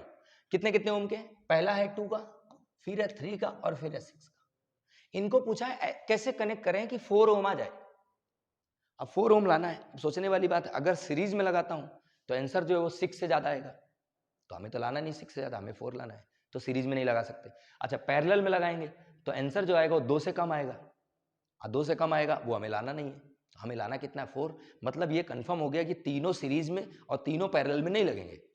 मतलब कोई 2 ऐसे होंगे जो पैरेलल में लगेंगे, फिर एक सीरीज में लगेगा, या हो सकता है 2 सीरीज में लग जाए उसके साथ एक पैरेलल में लग जाए, यही कॉम्बिनेशन बन रहे हैं। तो लगा के देखते हैं, पहले की बात कर रहे हैं एक ही। तो ऐसा करें, मैं 3 ओम और 6 ओम को मैं पैरेलल में लगा देता हूं। ये आपको कैलकुलेशन करनी पड़ेगी, मन पे ही सोचना पड़ेगा कि ऐसा होगा कि नहीं। मैंने क्या करा, 3 ओम और 6 ओम को पैरेलल में लगाया, तो रेजिस्टेंस कितना आता, 6 इंटू 3/6 प्लस 3 कितना हुआ, 18/9 यानी कि 2 ओम। कितना आया, 2 ओम। इसका रेजिस्टेंस कितना आ गया, 2 ओम। और एक जो 2 ओम का बच रहा था उसको इसी के साथ सीरीज में लगा दो। ये लो भाई साहब, हो गया सॉल्व। ये कितना, 2 ओम का। ये कैलकुलेशन आपको करनी पड़ेगी। तो यहां लिखेंगे if 3 ohm and 6 ohm are connected in parallel. Solve करने का बोले, सॉल्व कर दो, connected in parallel, then resistance कितना है, मान लेते हैं R1 आया। फॉर्मूला क्या होता है, दो रेजिस्टेंस के लिए R1 into R2 upon R1 plus R2। इसको मैं RP लिख लेता हूं, पैरेलल में R1 की वैल्यू 3, सेकंड कितना 6, 3 प्लस 6 कितना आ गया, 18/9 यानी कि 2 ओम। हमें लाना कितना था, 4। एक रह गया रेजिस्टेंस, 2 तो यूज कर लिए, एक रह गया, तो उसको क्या करो, सीरीज में लगा दो। तो यहां लिख लेते हैं 2 ohm and 2 ohm are connected in series. जैसे सीरीज में कनेक्ट करोगे रेजिस्टेंस कितना आएगा, R इक्वल टू 2 प्लस 2।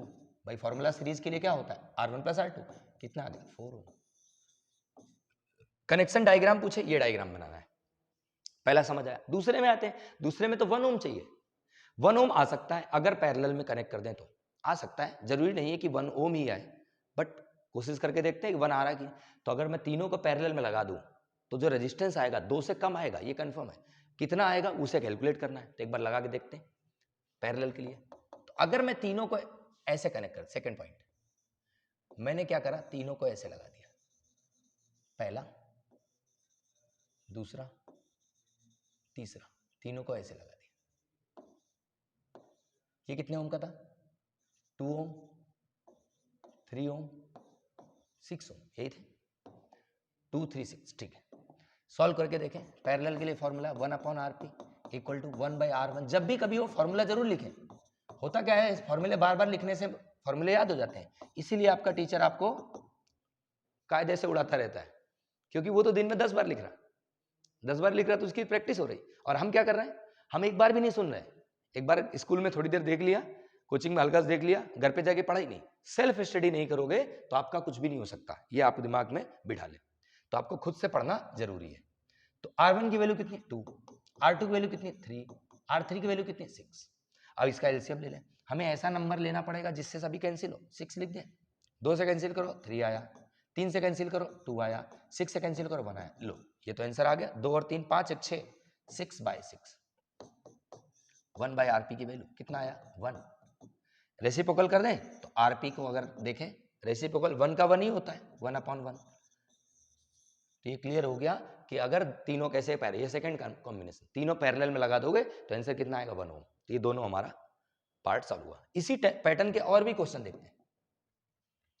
ये लो एक और आया, इसमें क्या लिखा हुआ है, इसमें लिखा है show how you would connect 3 resistors each of resistance 6 ohm so that the combination has resistance 9 and 4।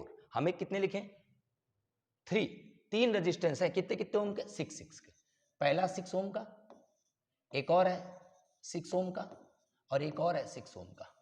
मतलब इस बार इसने तीनों रेजिस्टेंस 6 ओम के दिए, 3 दिए। अब बोला इनको कैसे कनेक्ट करें कि हमें टोटल कितना मिले 9। अब एक चीज सोचो, अगर तीनों को मैं सीरीज में लगाता हूं तो रेजिस्टेंस कितना 18 हो जाता, R1 + R2 + R3। अच्छा तीनों को पैरेलल लगाता तो 6 से कम आंसर आता, 6 से कम आता, बट यहाँ 9 आ रहा। मतलब ना तो इसको सीरीज में लगा सकते हैं ना तो पैरेलल में। तो एक काम करो, 2 को पैरेलल में लगा के देखो। अगर मैं 2 को पैरेलल में लगाता हूं, अभी पता नहीं अपने क्या होगा, लेकिन अपने को सोचना पड़ेगा। 2 को मैंने ऐसे पैरेलल में लगा दिया, 6 ओम 6 ओम। अब इसका रेजिस्टेंस कितना आता, तो यहां लिख लेते हैं R डैश या R1 ले लेते हैं। क्या होगा 6 × 6 / 6 + 6। भाई फॉर्मूला क्या होता है, फॉर्मूला होता है हमारा, इसको RP लिख लेते हैं एक्चुअल में। फॉर्मूला होता है R1 × R2 / R1 + R2। Formula bar बार लिखते रहें, प्रैक्टिस हो जाएगी। कितना आ गया 36/12। तो ये RP हमारा कितना आ गया 3 ओम। लाना कितना था 9। तो ये दोनों मिला के कितना आया 3। तो इसके साथ सीरीज में एक मैं 6 ओम का लगा दूं, ये लो एक कॉम्बिनेशन बन गया। तो 3 ओम के साथ if 3 ohm and 6 ohm are connected in series then जैसे सीरीज में कनेक्ट करेंगे रेजिस्टेंस कितना हो जाएगा, रेजिस्टेंस हो गया हमारा 3 + 6 दैट इज 9 ओम। ये हमारा एक कॉम्बिनेशन हो गया। कैसे करा, ये आपको कैलकुलेशन सोचनी पड़ेगी कि ऐसा क्या करें। भाई नंबर ऑफ कॉम्बिनेशन ही कितने बन रहे हैं यार, 3 रेजिस्टेंस है, तीनों को सीरीज में लगा सकते हो, तीनों को पैरेलल लगा सकते हो। 2 को सीरीज 1 पैरेलल या 2 पैरेलल 1 सीरीज, और कोई कॉम्बिनेशन ही नहीं है। ये एक हो गया। अगला हमें लाना है 4 ओम। अब 6 से कम 4 होता है, लेकिन अगर पैरेलल में लगाते हैं तो 4 तो नहीं आता। ये आपको सोचना है 1/6 1/6 1/6 कितना आएगा 3/6 यानी कि 1/2 यानी कि आंसर 2 आता। भाई अगर पैरेलल में लगाते तो फॉर्मूला क्या आता 1/R = 1/R1 + 1/R2 1/R3। तो ये तो आ गया हमारा 3/6 यानी कि ये तो आया 1/2 यानी कि R हमारा कितना आता 2 ओम। ये तो लाना नहीं था, लाना कितना था 4 लाना है। मतलब कैसे कंबाइन करें, तो एक काम करें, इस बार 2 रेजिस्टेंस को मैं सीरीज में लगा देता हूं, क्योंकि 2 रेजिस्टेंस पैरेलल में लगा के देख लिए, सीरीज में लगाया 2 को और उसके साथ 1 को लगा दिया पैरेलल में। ये कैलकुलेशन आपको सोचनी पड़ेगी। अगर मैं सीरीज में लगाता 2 को तो कितना आता 12। तो यहां लिखें if 6 ohm and 6 ohm are in series, then अगर सीरीज में होते तो रेजिस्टेंस कितना आता, मान लेते हैं R1 आता। क्या होता फॉर्मूला R1 + R2। सीरीज में ऐसे लगा दो, R1 की वैल्यू 6, R2 6, कितना आ गया 12 ओम। यानी कि ऊपर वाले का रेजिस्टेंस कितना है 12 ओम, ऐसा ऊपर वाले कितना है 12, ऐसे ये समझने के लिए 12 ओम। और नीचे कितना एक और लगा है कितने ओम का 6 ओम का, 6 ओम का इधर लगा है। भाई ऊपर 12 आ गया नीचे 6 है। अब ये दोनों कैसे कनेक्ट है पैरेलल में, तो ये लिख दिया हमने 12 ohm and 6 ohm are in parallel. अब पैरेलल में फॉर्मूला क्या हो जाएगा R = R1 × R2 / R1 + R2। कितना आ गया, इसको ऐसे लिखा रहेगा 12 × 6 / 18। 6 से कैंसिल करें कितना है 3, 3 से कैंसिल करें कितना है 4। यही लाना था। 4 ओम आ गया। कैसे कनेक्ट करा हमने, 2 सीरीज में 1 पैरेलल। भाई 3 तो रेजिस्टेंस है, 3 से ज्यादा देता भी नहीं नॉर्मली, अगर देगा तो अपने हिसाब से आप सॉल्व कर सकते हैं, थोड़ा कैलकुलेशंस करनी पड़ेगी, बाकी प्रैक्टिस करेंगे तो आ जाएगा। आते हैं नेक्स्ट पे। अब ये क्वेश्चन देखें, ये सारे क्वेश्चन प्रीवियस ईयर के हैं और इसी पैटर्न पे सभी क्वेश्चन पूछे जाते हैं। क्वेश्चन लिखा है how many 176 ohm resistance in parallel are required to carry 5 ampere 220 volt line. Voltage दे दिया कितना 220, कितना है 220 volt. Ampere is the unit of current, यानी कि एम्पियर करंट कितना है 5। अब बोला है हमारे पास जो रेजिस्टेंस है वो कितने हैं 176 ओम का रेजिस्टेंस है। कितने हैं ये नहीं पता, बट जितने भी रेजिस्टेंस है सारे 176 ओम के हैं। मतलब मैंने मान लिया 4 है, 5 है, 6 है, 7, 10 मान लेता हूं मैं, 10 रेजिस्टेंस है और सभी की वैल्यू क्या 176 ओम है। हमें वही बताना है कि है कितने। 10 तो मैंने ऐसे बोल दिया, लेकिन हमें नंबर कैलकुलेट करना है। तो एक काम करें, पहले टोटल रेजिस्टेंस सॉल्व कर लें। तो टोटल रेजिस्टेंस कितना आएगा, मैंने इसको लिख दिया टोटल के लिए R equivalent equal to V by I. भाई R equal to V upon I होता है। V कितना है 220 और I कितना है 5। 5 से कैंसिल करें, कितनी बार गया 4 बार, कितना बचा 2, फिर 5 से कैंसिल कितना है 4, 44 ओम। मतलब जो टोटल आ रहा है वो 44 ओम आ रहा। अब हमें क्या करना है, हमें ये जो 176 ओम का रेजिस्टेंस दिया है ये कितने दिए हैं हमें नहीं पता, कितने दिए हैं हमें नहीं पता, n है मान लेते हैं। तो इनको कैसे कंबाइन करें कि 44 आए। अच्छा कनेक्ट पैरेलल में करेंगे, ये तो आपको क्वेश्चन में गिवन है, और क्वेश्चन में नहीं गिवन होता तब भी हम सॉल्व कर लेते। कैसे, हमें अगर नहीं पता तो हमें इतना पता है 176 ओम का एक है, तो लाना क्या है कम, जो कम लाना है मतलब पैरेलल में ही कनेक्ट होगा। सॉल्व करके देखें तो यहां लिख लेते हैं, सपोज मैं ऐसा मान रहा हूं कि n रेजिस्टेंस पैरेलल में लगा है। Suppose n resistance are connected in parallel. कितने n रेजिस्टेंस है, इनको क्या लगा दिया पैरेलल में लगा दिया। अगर पैरेलल में लगाया तो फॉर्मूला क्या आएगा 1 upon R equivalent equal to 1 by R1 plus 1 by R2 plus 1 by R3 plus 1 by R4। कितने टाइम्स है n टाइम्स है, तो ये n बाई R नहीं हो गया, कितने टाइम्स है n टाइम्स, तो n बाई R। n क्या है नंबर, ये हमें कैलकुलेट करना है। R क्या है रेजिस्टेंस ऑफ ईच, तो 176 का था, n निकाले तो n ये हो गया हमारा 1 अपॉन R इक्विवेलेंट की वैल्यू हो गई n बाय कैपिटल R। तो यहां से हम n सॉल्व कर सकते हैं, तो स्मॉल n की वैल्यू कितनी आई कैपिटल R अपॉन में R इक्विवेलेंट।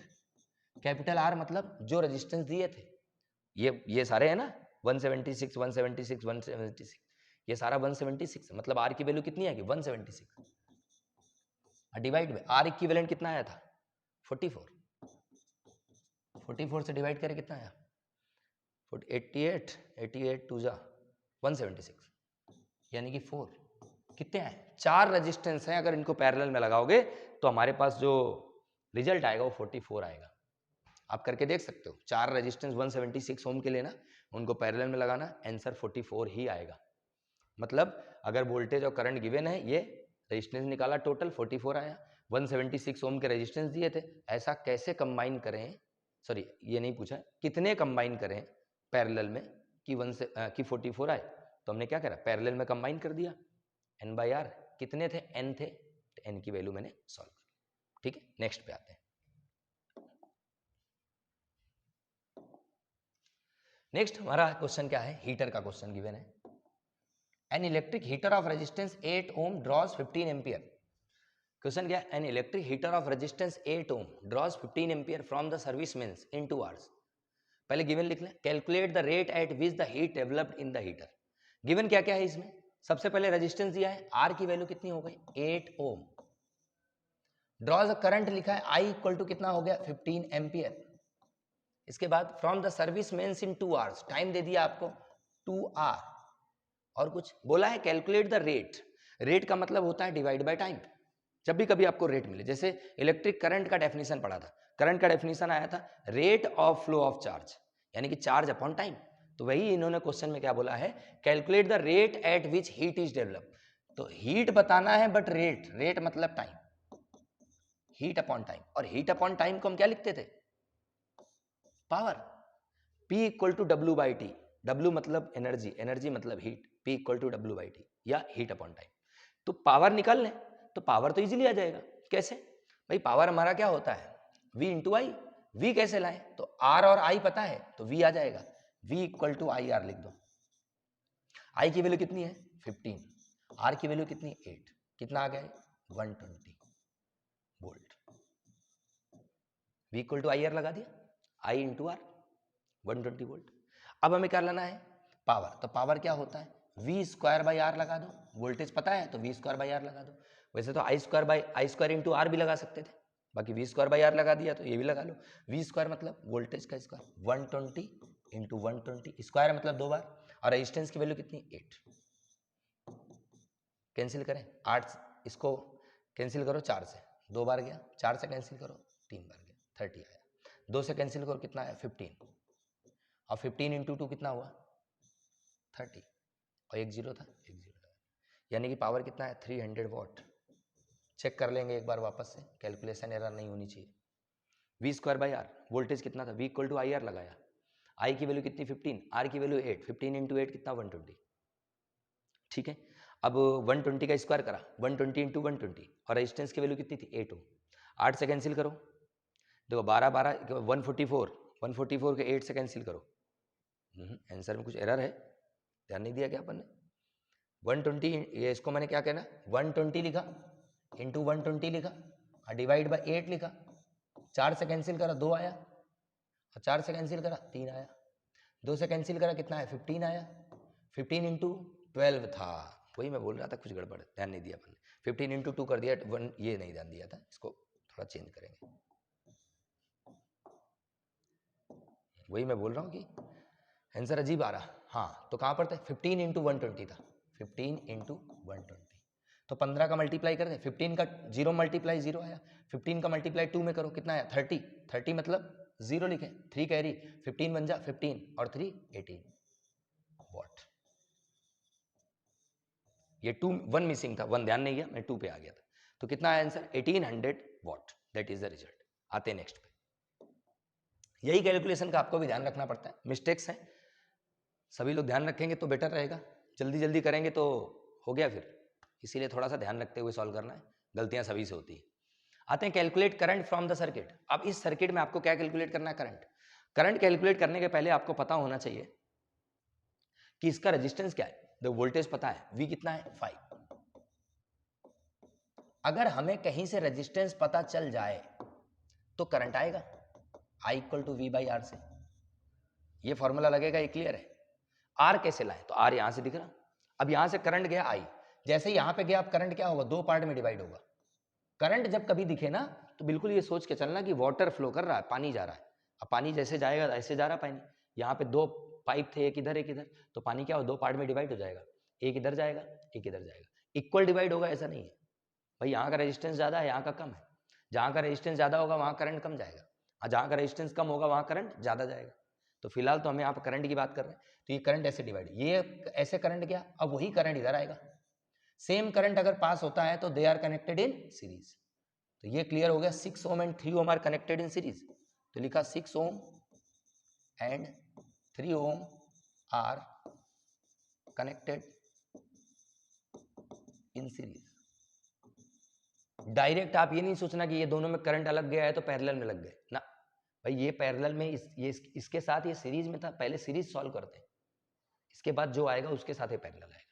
तो 6 और 3 कैसे कनेक्ट है सीरीज में, तो रेजिस्टेंस कितना आ गया R1 ले लेते हैं, कितना आएगा 6 + 3 R1 + R2 कितना आएगा 9 ओम, मतलब इन दोनों को कनेक्ट किया तो कितना आया 9 ओम।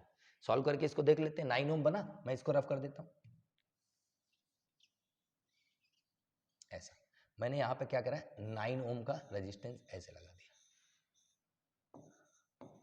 दोनों कंबाइन करके एक सिंगल बन गया। अब अगर देखें तो करंट ऐसे गया, यहां पार्ट में डिवाइड हो गया, ये करंट दोनों क्या हो गया पैरेलल जा रहा, एक करंट ऐसे एक करंट ऐसे, तो ये दोनों क्या हो गए पैरेलल में, यानी कि 9 ohm and 2 ohm are in parallel, दोनों कैसे कनेक्ट है पैरेलल में। अब पैरेलल के लिए फॉर्मूला क्या होता है R equal to R1 into R2 upon R1 plus R2, कितनी वैल्यू है 9 into 2 upon 9 into 2 upon 9 plus 2, कितना आ गया 18, और ये कितना आ गया 11, सारी वैल्यूज सही है। मैंने कितना 6 और 3 लिया था सीरीज में, 6 3 9 हुआ था, ठीक है। 9 into 2 upon 9 plus 2, 9 into 2 18, 9 plus 2 गया, ये आ गया रेजिस्टेंस की वैल्यू। हमें क्या लाना है, हमें लाना है यहाँ पे करंट, तो करंट की वैल्यू क्या होगी I equal to V by R, I equal to V by R, V कितना है 5 और रेजिस्टेंस कितना है, रेजिस्टेंस आया है 18/11, देखें तो 5 इंटू 11/18 यानी कि 55/18 आई। अब 18 से डिवाइड करना है तो डिवाइड भी कर सकते हैं। 18 से डिवाइड करें कितनी बार जाएगा? 3 टाइम्स। कितना बचा? 1। पॉइंट लगा दिया, 0 आया। अब भी डिवाइड नहीं होगा, एक 0 और लगा लो, सॉल्व कर लो। तो हम इसको 3 एम्पियर समथिंग लिख सकते हैं, और या तो इसको ये लिखो एम्पियर में। ठीक है, ऐसी कैलकुलेशन नॉर्मली आपको मिलेगी नहीं, सिंपल कैलकुलेशन ही मिलती है। बट अगर कैलकुलेशन आए तो प्रोसीजर सेम है, कैलकुलेशन तो हम कर ही सकते हैं। नेक्स्ट पे आते हैं। अभी एक सर्किट है, यहाँ पर हमें क्या सॉल्व करना है? इसमें हमें कैलकुलेट करना है रेजिस्टेंस, टोटल रेजिस्टेंस कितना आएगा। फिर से वैसे ही क्वेश्चन है, देखें यहाँ पर करंट अगर ऐसे फ्लो करेगा, यहाँ से करंट गया, जैसे गया तो इस पॉइंट पे डिवाइड होगा, एक करंट इधर जाएगा और एक करंट इधर जाएगा। फिर जैसे यहाँ पे आया, फिर करंट डिवाइड होगा, एक इधर जाएगा और एक इधर जाएगा।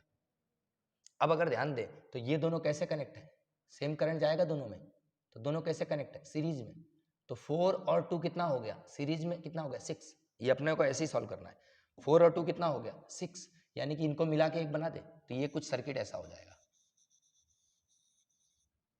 ये हो गया आगे, इसके आगे ये 4 ओम का, ये 3 ओम का, और इन दोनों को मिला के सिंगल बनाया, तो सिंगल कितने का बना? 6 ओम का।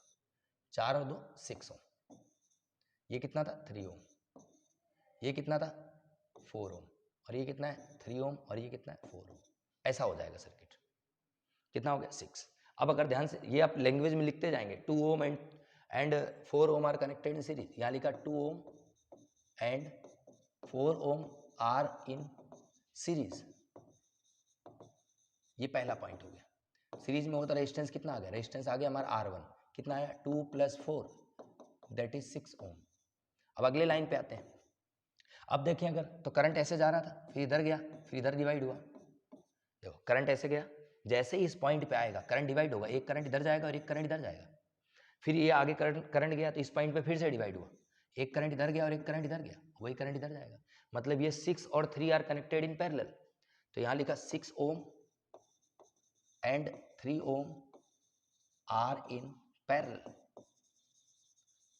कितना रेजिस्टेंस आया? ये ले लिया R2। फॉर्मूला क्या होता है? R1 into R2 upon R1 plus R2। 18/9 कितना आया? 2 ओम। मतलब अब इन दोनों को कंबाइन करके एक रेजिस्टेंस बन गया, कितने ओम का? 2 ओम का। तो इन दोनों को कंबाइन कर दूं मैं इसी जगह, इस जगह में इनको क्या करता? कंबाइन। तो मैंने इसको ऐसे हटा दिया और ये मैंने बना दिया 2 ओम का। अब अगर देखें तो ये 4 ohm and 2 ohm are connected in series, same current जाएगा, एक जैसा करंट जा रहा है। 4 एम्पियर यहाँ जा रहा, यहाँ से जो करंट जा रहा है वही करंट यहाँ जा रहा है। तो 2 और 4 आर कनेक्टेड इन सीरीज। तो अगले में लिखा हमने 2 ohm and 4 ohm are in series. Formula क्या लगेगा? R1 plus R2। तो ये आ गया हमारा 4 + 2, कितना आ गया? 6 ओम। मतलब इन दोनों को जब कंबाइन कर दिया तो कितना बना? 6 ओम। मैं कंबाइन कर देता हूं, इसको हटा दिया, ये मैंने ऐसे लगाया, इसको कितना हो गया? 6 ओम का। भाई दोनों को कंबाइन करा तो एक सिंगल बन गया। अब अगर ध्यान से देखें तो 3 ohm and 6 ohm are in parallel. फिर से वही, अगले पे आते हैं, नेक्स्ट पेज में लिखा 3 ohm and 6 ohm are in parallel. तो रेजिस्टेंस कितना आ गया? R4। फॉर्मूला क्या? R1 into R2 upon R1 plus R2। कितना आ गया? 18/9, 2 ओम। मतलब अब हमारे पास सर्किट में ये दोनों को कंबाइन करा, कितना है? 2 ओम। मतलब सर्किट कैसा बनेगा? ऐसा। ये लो, ये 4 ओम का था ही, ये 2 ओम का था, यही है। चेक करें, ये 4 ओम था, इन दोनों को कंबाइन करा तो एक बना कितना? 2 ओम का। और दोनों कैसे कनेक्ट है? सीरीज में। दोनों कैसे कनेक्ट है? सीरीज में।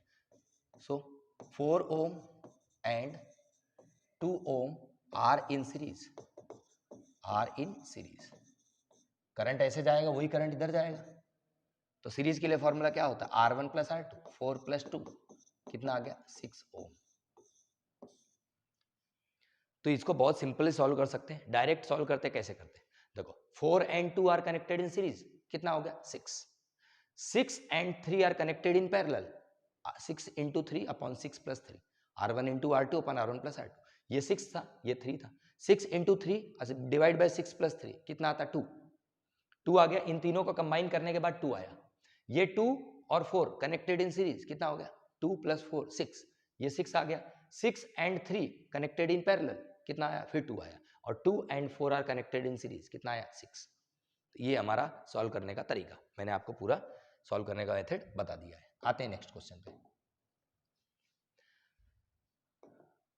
अब यहां क्या करना है, compare the power. Compare the power used in 2 ohm resistor in each of the following circuit.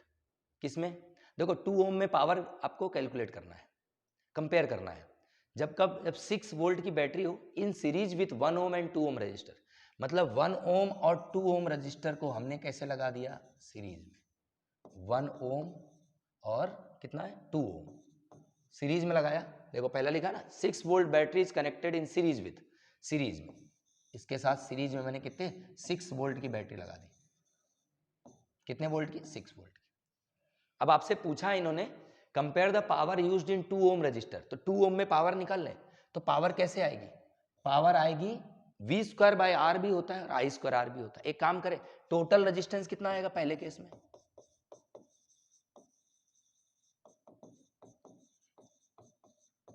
देखो सबसे पहले आपको पावर कैलकुलेट करनी है। पावर का फॉर्मूला याद हो, P इक्वल टू क्या होता है V इंटू आई। तो V इसके अक्रॉस और करंट जो जाएगा। अब इसके अक्रॉस V निकालना थोड़ा सा कॉम्प्लिकेटेड है, ये तो मैं बता दूंगा, अलग आ जाएगा, बहुत सिंपल है, बट थोड़ा सा करंट के कंपेयर में कॉम्प्लिकेटेड है। तो एक काम करें I स्क्वायर R लगा दे। I स्क्वायर R तो पता है 2 और I जो करंट जाएगा, तो करंट निकालना ज्यादा इसी कैसे, टोटल रेजिस्टेंस कितना आया, टोटल रेजिस्टेंस आया R1 प्लस R2, सीरीज में लगे ना दोनों, 1 और 2 कैसे सीरीज में, तो टोटल रेजिस्टेंस कितना है 1 प्लस 2 यानी कि 3 ओम। सर्किट का टोटल रेजिस्टेंस 3 आ गया। तो करंट निकालें, करंट क्या होता है वोल्टेज अपॉन रेजिस्टेंस। वोल्टेज कितना है 6 और रेजिस्टेंस कितना है 3, यानी करंट कितना आता है 2 एम्पियर। अब हमें पावर निकालना था 2 ओम पे, तो पावर अक्रॉस 2 ओम रजिस्टर कितना आता, मैंने ले लिया P1। P इक्वल टू क्या I स्क्वायर R लगा दे, I square into R। I square मतलब करंट का स्क्वायर, करंट का स्क्वायर मतलब 2 का स्क्वायर, और रेजिस्टेंस किसका 2 ओम की बात कर रहे हैं, तो रेजिस्टेंस क्या आएगा 2 ओम, यानी कि 2 का स्क्वायर कितना 4 इंटू 2 8 वॉट। इसका एक और मेथड है, मैं वो भी मेथड बताता हूं। अगर हम करें P equal to V square by R तब भी आता, तो वोल्टेज इसके क्रॉस निकालना पड़ेगा, वोल्टेज इसके क्रॉस निकालना पड़ेगा।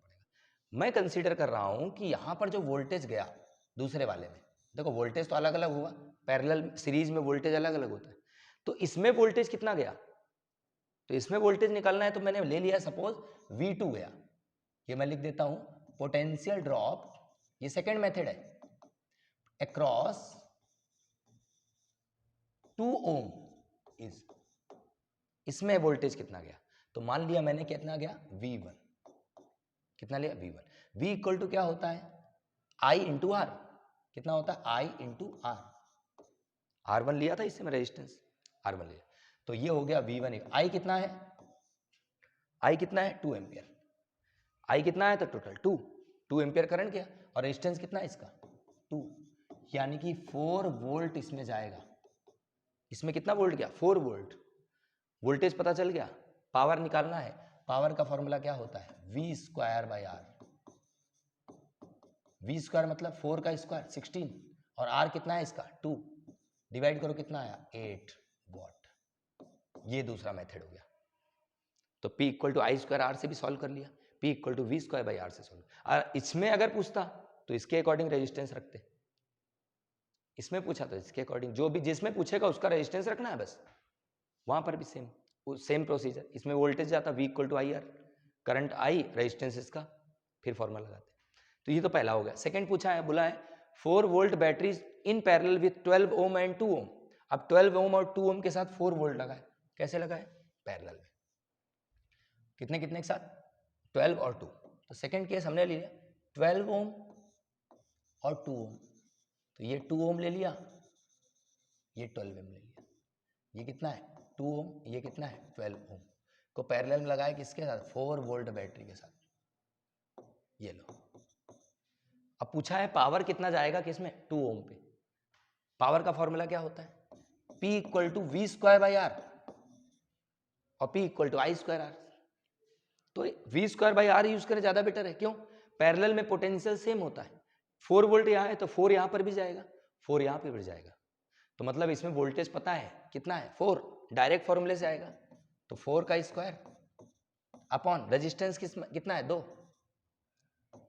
इसकी रेजिस्टेंस की बात कर रहा था, तो 4 का स्क्वायर कितना है 16/2, 8 वोल्ट, ये इसमें आया। अगर इसमें निकालते तो क्या आता, V square by R, voltage कितना है 16 और आर कितना 12, 16/12 कर देते, आंसर आता। तो ये हमारा सिंपल सा दूसरा वाला।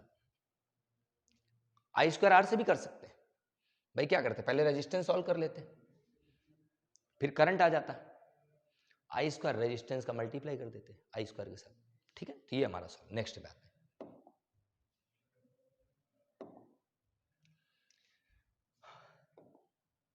सारे पैटर्न, जितने भी पैटर्न बन सकते हैं मैं सारे पैटर्न आपको करा रहा हूं।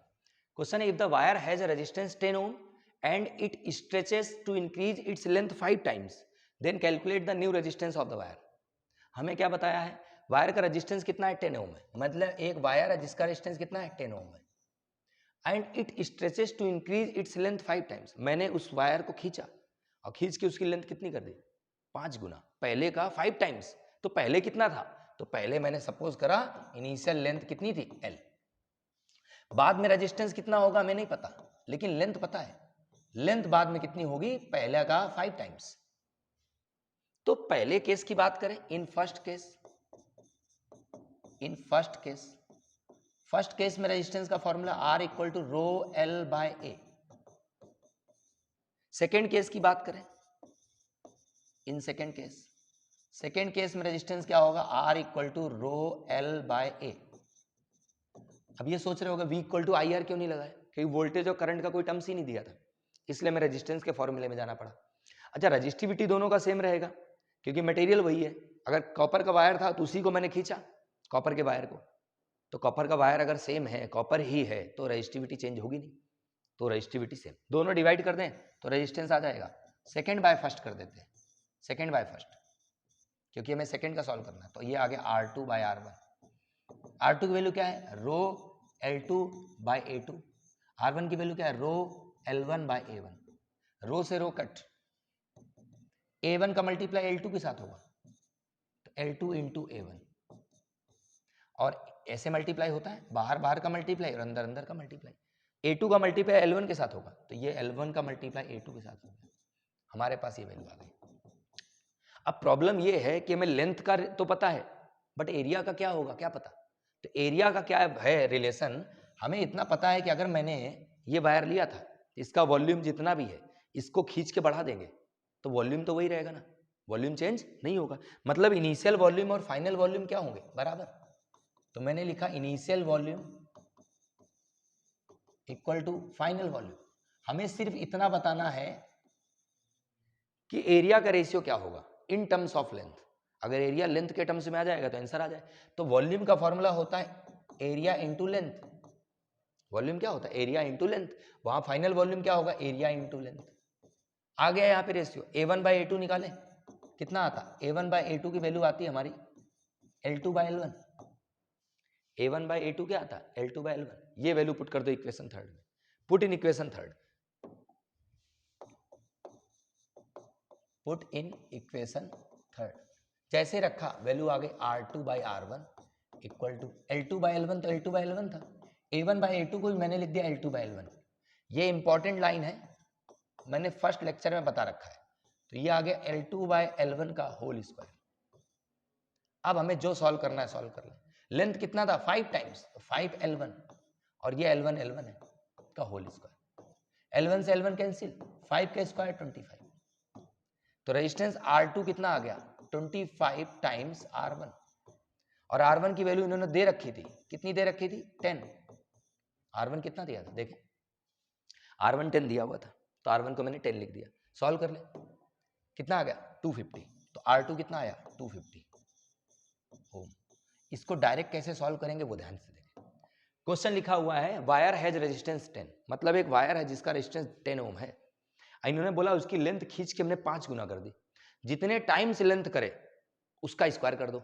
5 टाइम्स करा मतलब 5 का स्क्वायर करते, 5 टाइम्स करा मतलब मैं इसको हटा देता हूं, 5 टाइम्स करा मतलब 5 का स्क्वायर करते, तो 5 का स्क्वायर कितना होता 25, 5 का जितने टाइम्स करे उसका स्क्वायर कर दो और जितना रेजिस्टेंस दिया उसका मल्टीप्लाई कर दो, तो ये हमारा आंसर आ जाएगा।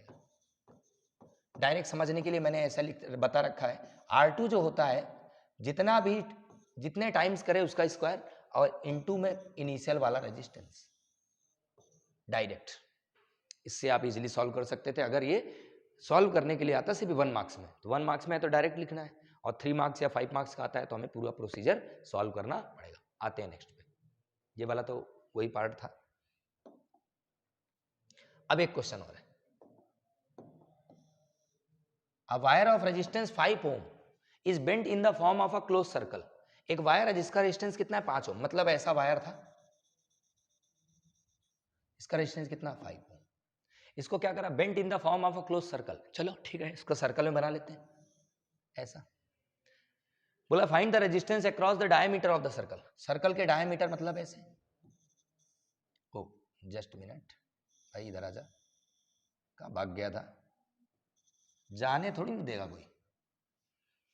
अब यहां पर रेजिस्टेंस है कितना था 5 ओम, तो आधा इधर चला गया और आधा इधर आ गया होगा, कॉमन सी बात है। तो 2.5 ओम इधर आया और 2.5 ओम इधर आया, ये पॉइंट हो गया ए और ये पॉइंट हो गया बी। भाई अगर यूनिफॉर्मली 5 ओम है और उसको मैं सर्कल में बनाऊंगा तो आधा पार्ट ऊपर होगा डायमीटर, आधा नीचे होगा, तो 2.5 और 2.5 5 हुआ, तो आधा ऊपर आधा। दोनों कैसे लगे पैरेलल में, अगर करंट यहां से आता तो इस पॉइंट पे डिवाइड हो जाता, एक करंट इधर एक इधर, तो दोनों कैसे होते पैरेलल में, तो मतलब टोटल रेजिस्टेंस क्या आता R1 इंटू, मैं यहाँ फॉर्मूला लिख देता हूँ पहले, R1 इंटू R2। नहीं तो आप लोग बोलोगे कि सर खुद फॉर्मूले नहीं लिख रहे हो, अब स्टार्टिंग में तो बहुत बोल रहे थे कि फॉर्मूला लिखना है फॉर्मूला लिखना है।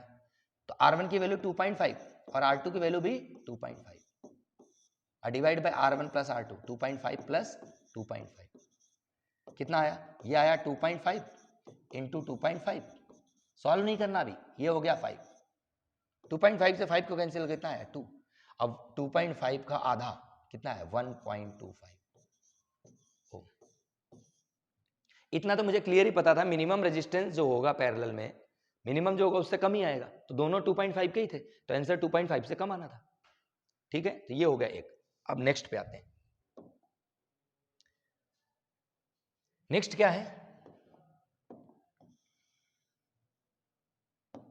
लिखा wire of resistivity rho is stretched to double its length. Length क्या करती है डबल, ठीक है। How does it affect the resistance, बिल्कुल सिंपल, पहले बताया था, लेंथ को क्या कर रहा है डबल, डबल कर रहा मतलब रेजिस्टेंस क्या हो जाएगा, मैंने बताया था रेजिस्टेंस क्या हो जाएगा n square times the initial, double कर रहा था 2 का स्क्वायर कर दें, यानी कि कितना हो जाएगा 4 टाइम्स इनिशियल। बट हम इससे सॉल्व नहीं करेंगे, ये ध्यान रखना है, ये सिर्फ कंपटीशन के लिए है। आप लोग 10th स्टैंडर्ड में अगर हैं तो उसके लिए हमें कैसे सॉल्व करना है उसे देखते हैं। भाई लेंथ क्या करा डबल, तो यहां लिख सकते हैं R1 equal to rho L by A और R2 इक्वल टू बाद में जो हुआ वो हुआ रो L बाय ए, ऐसे ही लिखा था अपन। दोनों को क्या करते हैं डिवाइड, तो इक्वेशन नंबर 2 बाय 1 जैसे डिवाइड करेंगे वैल्यू क्या आएगी R2 bye R1 equal to, ये आया रो L बाय ए और ये आया रो L बाय ए, दोनों डिवाइड हो गए। दो कंडीशन है, पहले वायर की लेंथ L1 थी, मैंने खींच के उसको डबल कर दिया, लेंथ L2 हो गई, मतलब जो L2 था वो कितना हो गया पहले का डबल। ये प्रोसीजर हम यूज नहीं करेंगे, ये आप डायरेक्ट सॉल्व कर सकते हैं 1 मार्क्स में, या कभी ज्यादा नंबर का नहीं आता, कंपटीशन एग्जाम है MCQs दिया है वहां आप इसको डायरेक्ट सॉल्व कर सकते हैं। तो फिलहाल तो यहाँ रो से रो कट जाता, वैल्यू क्या आता हमारा L2 bye L1 into A1 bye A2। हमें पता है इनिशियल वॉल्यूम और फाइनल वॉल्यूम क्या है बराबर, इनिशियल वॉल्यूम क्या होता A1 इंटू L1, फाइनल क्या होता A2 इंटू L2, यानी कि यहां से A1 बाय A2 अगर सॉल्व करते तो क्या आता L2 बाय L1, ये वैल्यू उठा के यहां रख दो। सेम क्वेश्चन करा रखा है बिल्कुल सेम, यहां बस लेंथ 2 टाइम्स करिए, जैसे ही यहां पे हम पुट करेंगे तो वैल्यू हमारा जो रेजिस्टेंस आएगा वो आएगा R2/R1 इक्वल टू L2/L1 का होल स्क्वायर, और L2 कितना है 2 टाइम्स L1, लेंथ कितना है डबल, स्क्वायर लिखा है, L1 से L1 कैंसिल, 2 का स्क्वायर कितना है 4, यानी कि R2 की वैल्यू कितनी आई 4 टाइम्स R1, यही बताया था। डायरेक्ट अगर देखते तो 4 टाइम्स R1 आ रहा था। अच्छा, सेकंड पूछा रेजिस्टिविटी में क्या इफेक्ट पड़ेगा। वायर की लेंथ को इंक्रीज करा है, मटेरियल तो सेम है, मटेरियल में कोई चेंज नहीं हुआ है। अगर मटेरियल में चेंज नहीं हुआ है मतलब रेजिस्टिविटी क्या रहेगी, same. There is no change in the resistivity, same, no change बोल सकते हैं, कोई भी चेंज नहीं होगा। तो ये आपका हो गया कंप्लीट। तो फाइनली ये चैप्टर हमारा कंप्लीट होता है। Thank you for watching. हमसे जुड़े रहने के लिए लाइक करें, शेयर करें, लोगों से आगे पढ़ें, सबको बताएं इसके बारे में। और जल्द ही मैं अगला लेक्चर लेके आऊँगा मैग्नेट में, रे ऑप्टिक्स में, मतलब जो हमारा रे वाला टॉपिक्स है, और आगे के लेक्चर्स। तो आज के लिए इतना ही। Thank you so much.